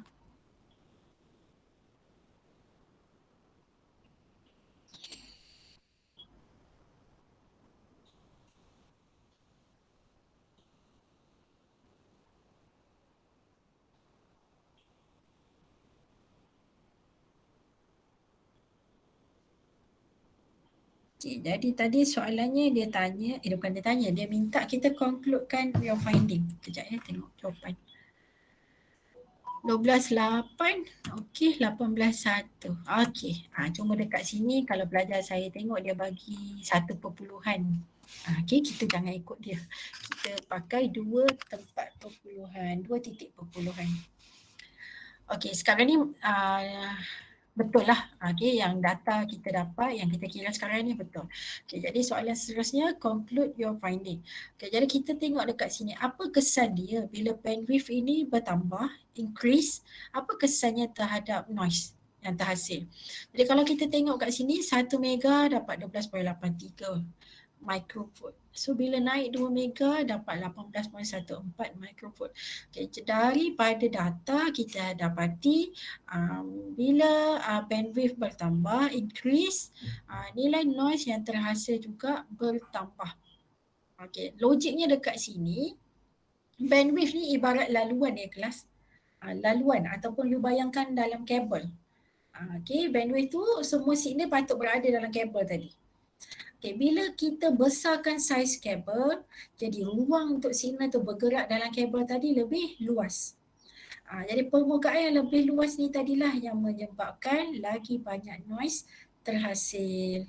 Itu sebabnya bertambahlah bandwidth, bertambah jugalah noise yang terbentuk nanti. Jadi ada pro dengan cons. Kenapa kalau cakap in term of kita beri dia signal tadi mudah sampai kepada daripada input ke output cepat sampai, ya betul. Dia akan cepat sampai, tetapi banyak loss yang akan berlaku. Banyak noise yang akan berlaku sebab ruang tadi terlalu besar. Signal tadi dia boleh berjalan capah sana, capah sana, capah sana. Jadi sebenarnya yang jalan terus kepada output tu sebahagian saja. Yang lain tu dah ke arah lain. Jadi yang bergerak ke tempat lain itulah kita panggil dia noise. Jadi nampak kesan dia kalau kita ubah nilai bandwidth, apa yang berlaku terhadap noise. Seterusnya yang nombor 2, so ni apa pula? Dia kata electrical component has a resistance of 200 kilo ohm if it operating at frequency of 5 MHz. Calculate the thermal noise voltage generated at 25 Celsius and 50 Celsius. Ini masih macam tadi, guna formula yang tadi. Cumanya di sini yang tadi dia ubah nilai bandwidth. Kita tengok apa kesan thermal noise voltage terhadap bandwidth. Yang ini kita nak tengok apa pula yang berlaku sekiranya data lain kita kekalkan, tapi suhu yang kita ubah. Jadi kalau tengok dekat sini suhu nampak dua-dua diberi dalam unit Celsius. Jadi perkara yang pertama pelajar mesti tukar dalam unit Kelvin. So kita tukar ni dulu. Kedua-dua je, yang ni pun sama.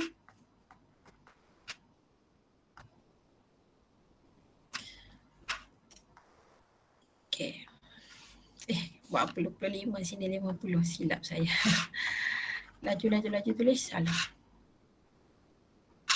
So sini 50. Kelas tadi yang ni 298 lah. Yang ini 30372 323. K besar Kelvin.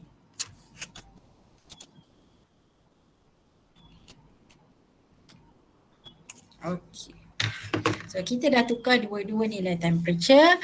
Jadi sekarang kita masukkan dalam formula. Jadi thermal noise voltage yang pertama punca kuasa.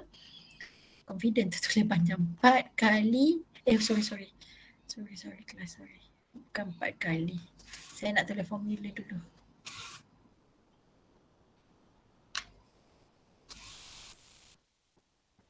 Empat KTBR.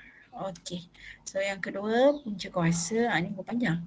So 4 kali K tadi 1.38 kali 10 kuasa negatif 23 kali dengan temperature. So kita buat yang pertama dulu, saya masukkan 298 kali dengan bandwidth.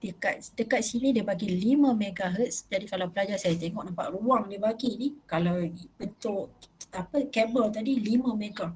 Tadi 1, 2, sekarang 5. So 5 mega dekat sini. Punyalah besar diameter bandwidth dia bagi ni 5 mega. Seterusnya dia bagi nilai resisten 200 kilo. Jadi kita kira yang pertama dapat berapa?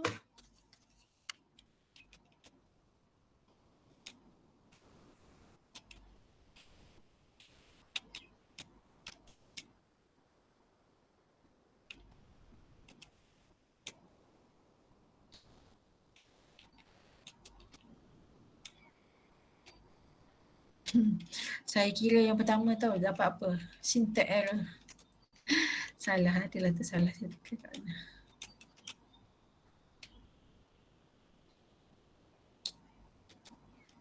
Satu 38 exponential negatif 23 kali 4 kali 298 kali 200.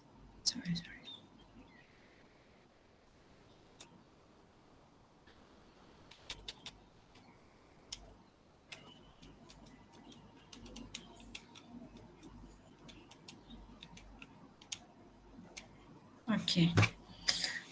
Rasanya lah ya.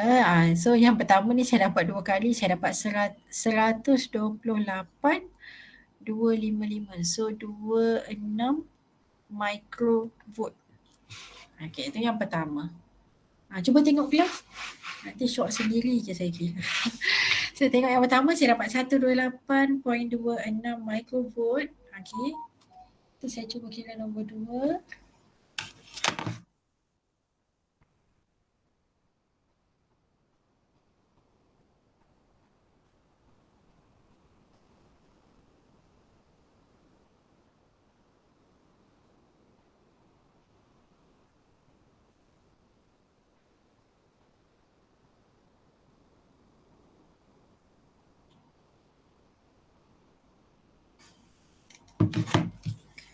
Kalau yang kedua saya perlu ubah suhu dia 138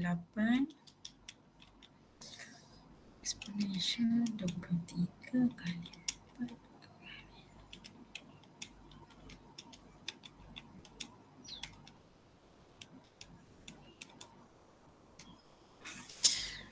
Okey, yang ini data untuk 25 darjah Celsius. Okey, yang seterusnya saya gantikan, saya ganti kat sini 323 Kelvin. Saya dapat 13353 microvolt. Yang ini untuk suhu 50 darjah Celsius. Okey, minta anak-anak pelajar saya cuba cek kalau saya ada silap tak sama dengan jawapan awak, cuba bagi tahu. Jadi saya boleh kira lagi lah. Sebab sekarang ni saya kira sekali je yang ni. Agak-agak je. Agak-agak betul. Rasa-rasa betul.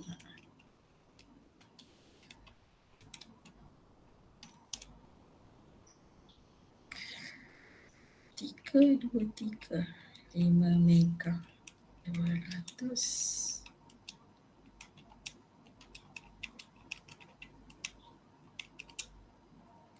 Okey. Yang ni saya dah kira kali kedua dapat sama. Okey, 13353 microvolt. Okey. Okey, cuba tengok kelas boleh ke?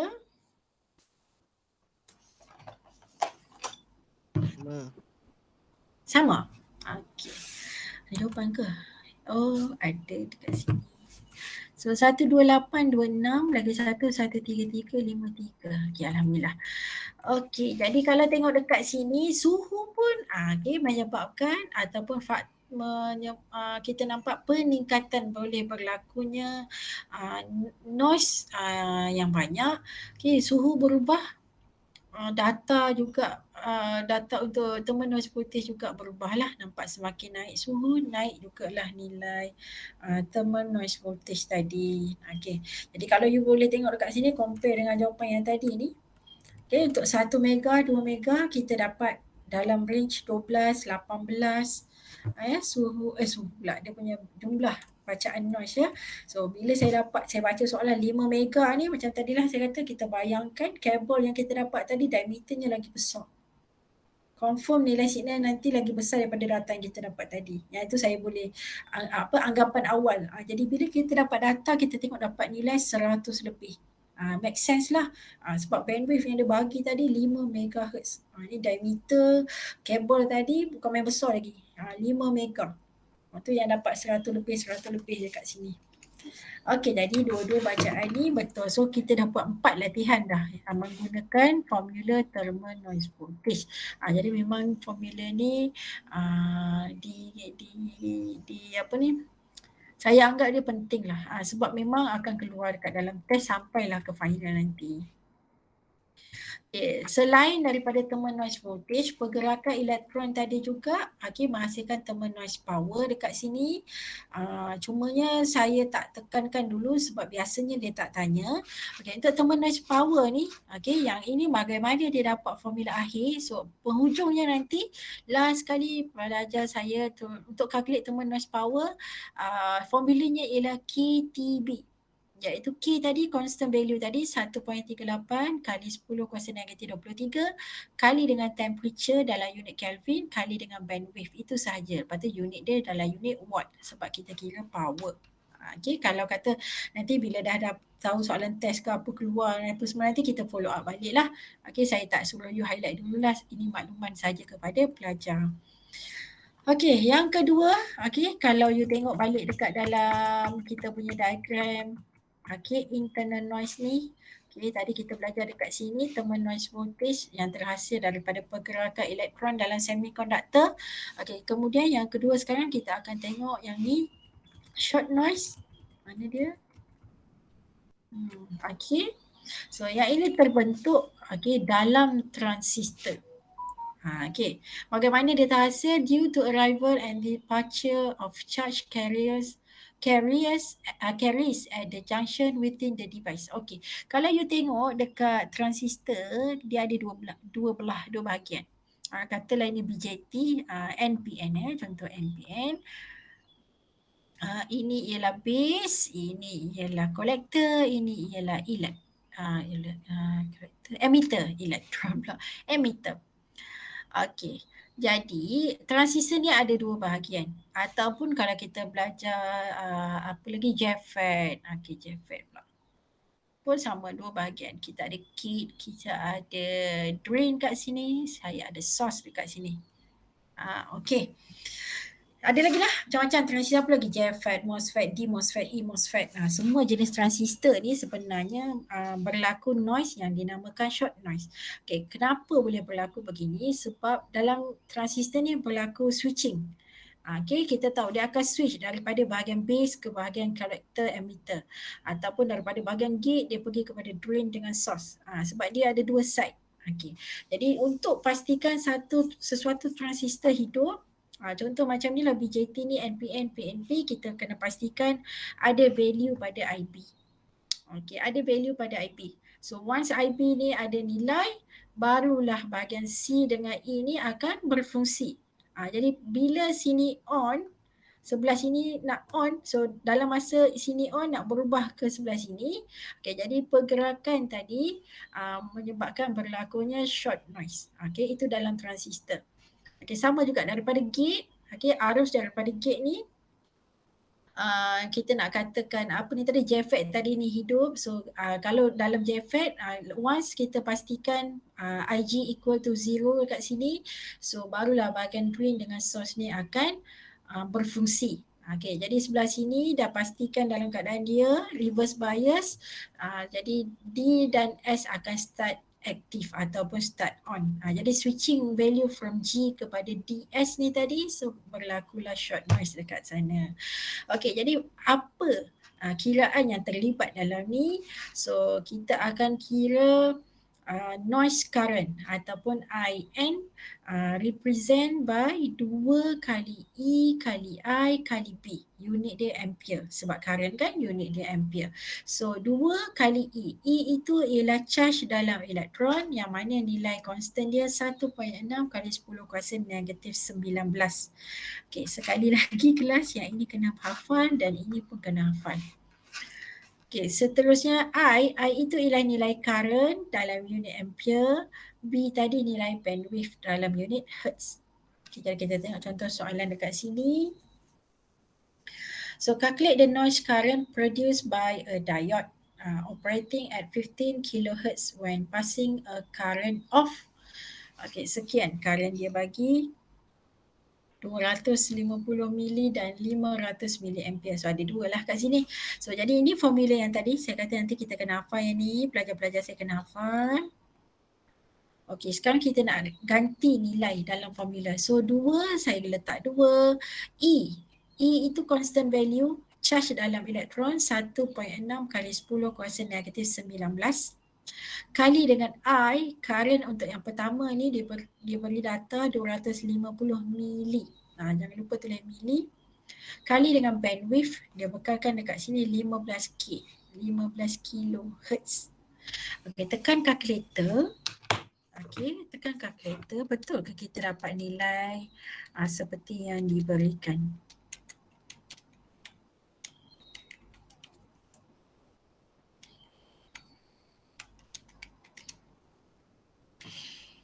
Okay, pada kalkulator saya dapat berapa?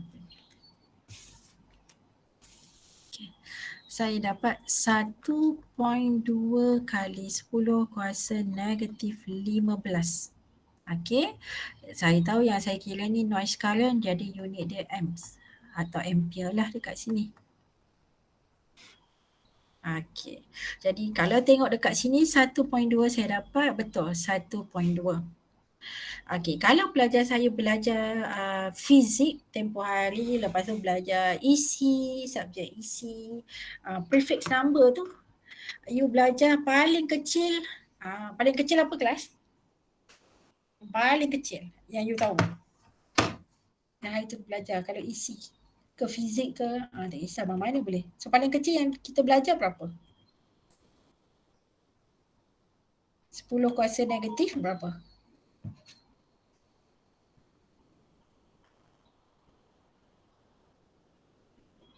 Ha, 10 kuasa negatif 12, iaitu piko. Okey, jadi kita ingat dulu itulah yang paling kecil dalam kelas yang kita tahu. Okey, kali ini saya tunjuk dengan kelas ada lagi kecil. Yang mana dia memang ada sebenarnya dekat atas kalkulator awak tu. Tengok dekat atas nombor 1.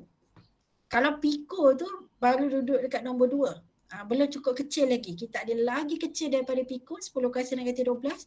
Lagi kecil ialah 10 kuasa negatif 15, iaitu femto. Jadi tambah pengetahuan hari ini. So femto 10 kuasa negatif 15. Okay, jadi bila pelajar nak tulis jawapan, tak payah susah-susah tulis dalam ayat macam ni kelas, you boleh tulis begini saja. 1.2 femto kan 10 kuasa negatif 15 F A. Dah cukup. So nilai dia, unit dia 1.2 femto amps. Okey, dah. Letak je macam tu. 1.2 10 kuasa negatif 15 tu ialah femto. A stand for ampere. Okey, 1.2 FA. Okey, cuba kira yang bawah pula. Kalau betul, sekarang ni dia tulis 2.4 femto. Maknanya 2.4 kali 10 kuasa negatif 15. Saya nak double check saja, pelajar saya check betul ke dekat kalkulator tunjuk 10 kuasa negatif 15. Kalau betul, jadi pelajar saya nanti tulis jawapan 2.4 FA. Dah cukup macam tu. Lagi senang, lagi ringkas, lagi mudah.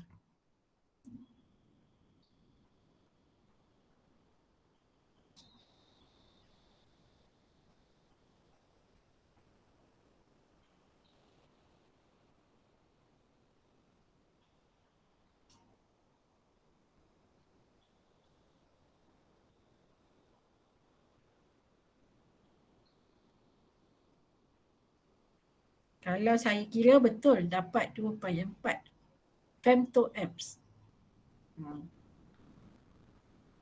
Pelajar dapat sama ke tak sama? Sama. Sama. Sama. Okey, terbaik. Okey, ataupun kita boleh tengok dari segi Sama data ke? tadilah. Sama kan? Okey, ataupun kalau katalah keluar macam ni kan dalam soalan, ataupun mungkin dia gunakan angka nombor lain.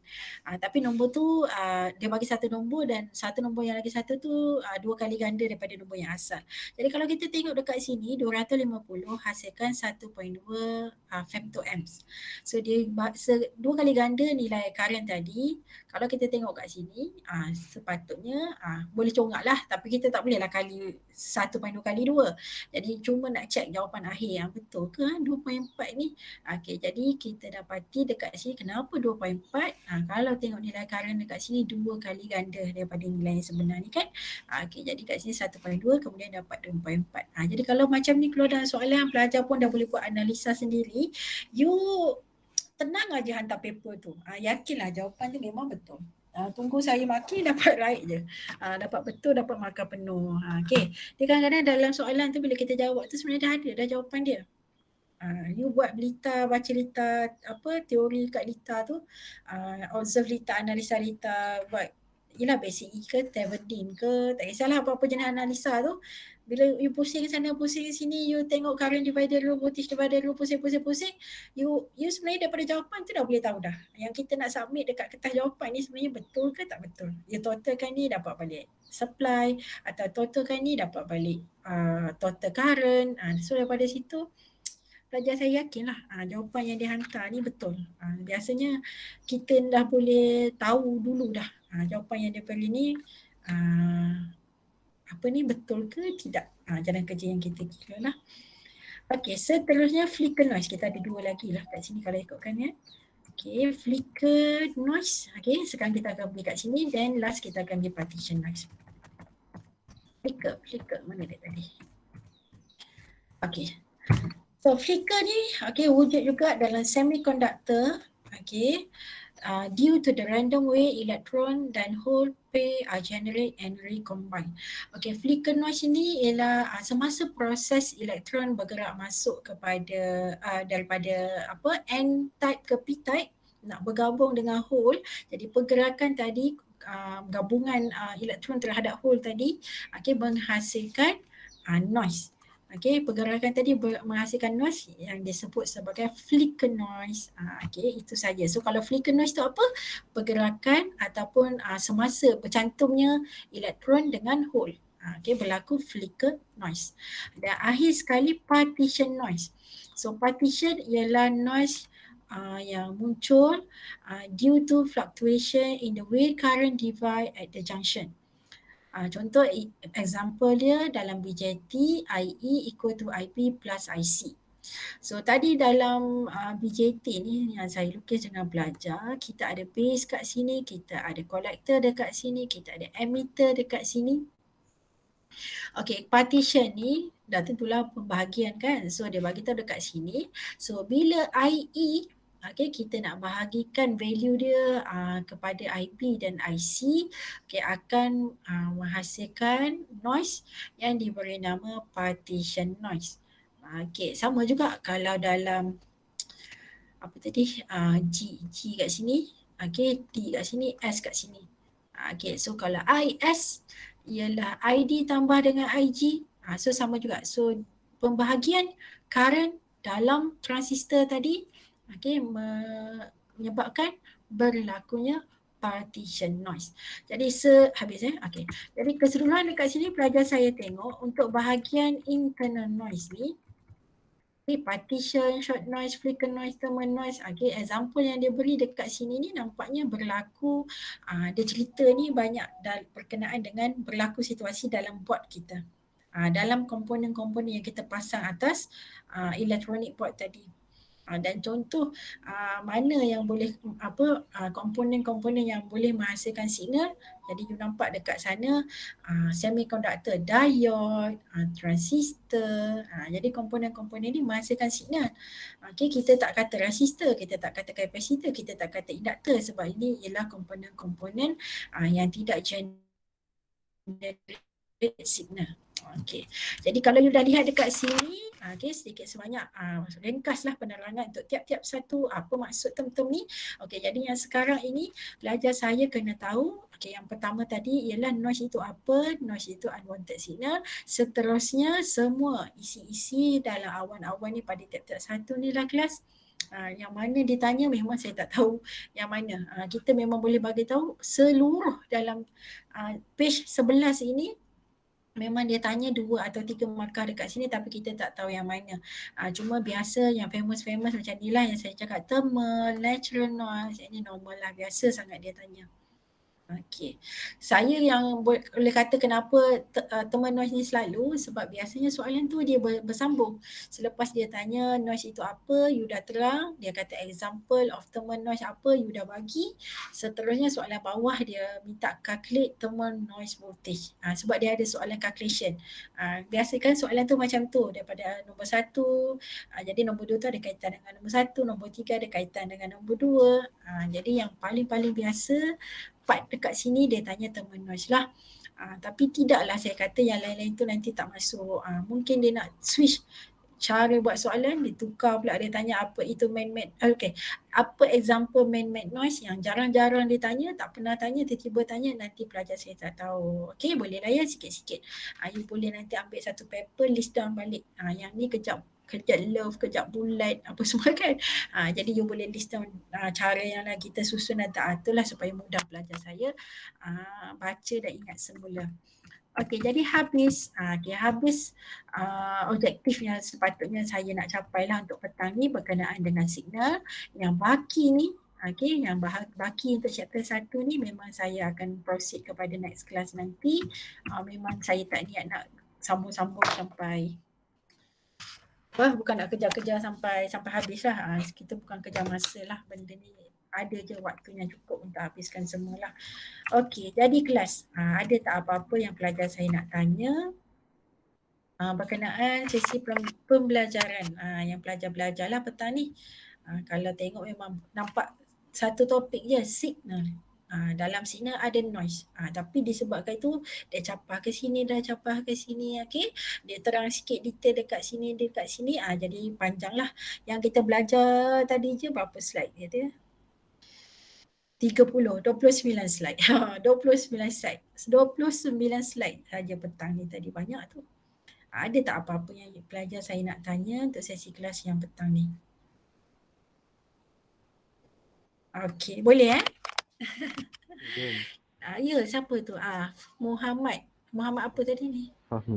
Fahmi. Ya Cik Fahmi. Kenapa? Time exam ada bagi formula tak? Tak ada. Kalau yang mana saya kata hafal tu memang kita tak beri. Sampailah ke final tak beri. Nanti belajar macam ni kan, bosan ya madam, ECA macam tu lah. ECA macam tu, basic macam tu. Macam tu lah kelas setakat ni tak bagilah. Kalau dia beri sepanjang, contoh maksudnya nanti nak dekat-dekat test 1, kalau tiba-tiba penyelaras kata dia beri, saya maklumkan kelas lah. Saya share dengan awak ni pengalaman maknanya sepanjang yang pernah saya mengajar EDC lah. Saya dah tak ajar dah 2-3 semester dah, tapi ialah sebelum tu dah banyak kali mengajar tu. Biasanya memang tak berilah, kita tak beri. Yang mana saya kata hafal tadi tu memang kita tak beri. Setakat ni masih okey kot. Nanti sebab kita ada macam chapter yang next nanti, dia lebih kurang macam basic lah. Bila pelajar saya jawab LITA, BJT, JFET, bukan kita tak bagi formula. Formula tu terbit daripada analisa LITA tu. Jadi you baca kat LITA tu, Tavernier apa semua dapat formula kan. That's why kita kata kita tak beri formula. Daripada situ you dapat formula sebenarnya. Okay.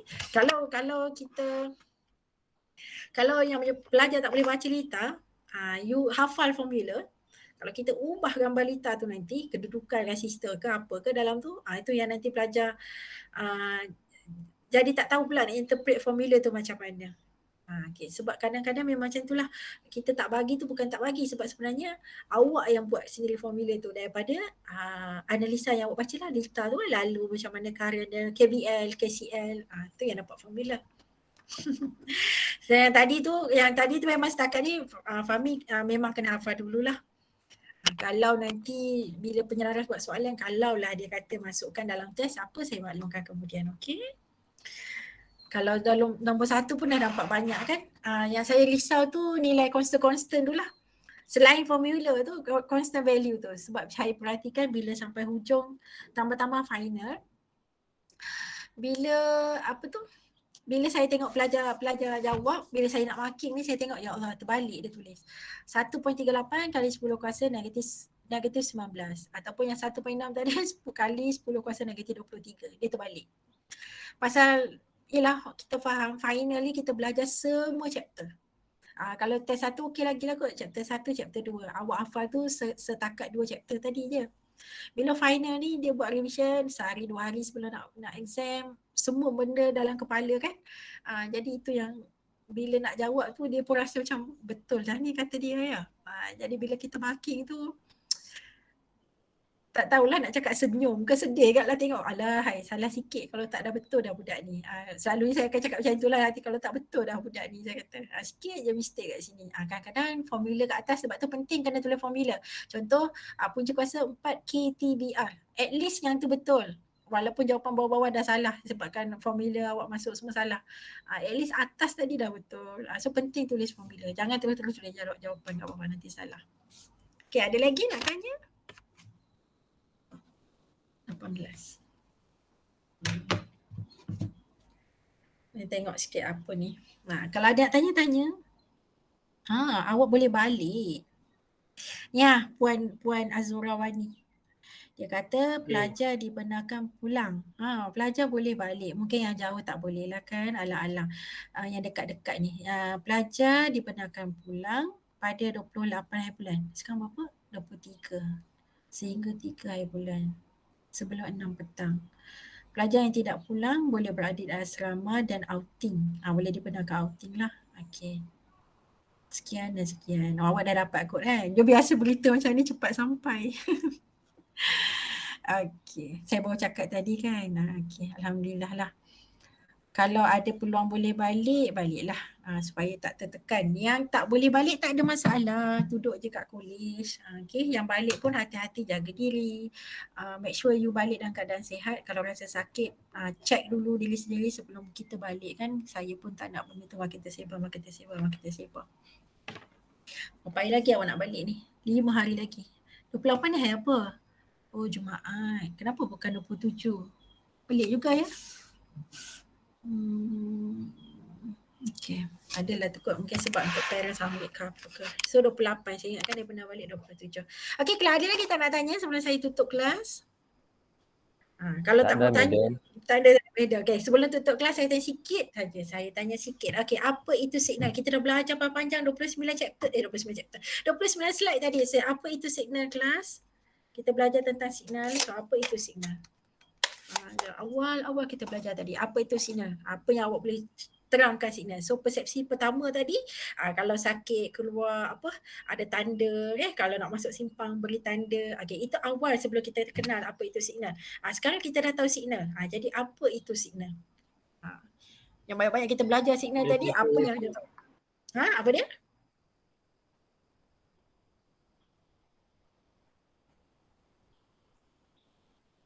Sekali lagi, tak dengar. Electrical waveform. Electrical waveform. Good. So signal tu paling mudah waveform lah sebenarnya. Saya belajar triangular, sine wave, bentuk-bentuk waveform, itu semuanya signal. Dalam waveform tu ada maklumat, voltage, current, power, frequency dan lain-lain lah. Okay, good. So signal tadi ada dua. Okay, kita boleh baca dia. Yang pertama gain, yang kedua loss. Okay, kalau gain bentuknya apa? Bentuk simbolnya apa? 3 segi. Good. 3 segi. Okay, tambah ke tolak? Tambah. Terbaik Tambah. kelas. Okay, good. Okay, kalau loss pula simbol dia? Segi 4. Segi 4. Dan juga sign dia? Tolak atau negatif. Okay, terbaik. Okay, lagi apa? Noise itu apa noise?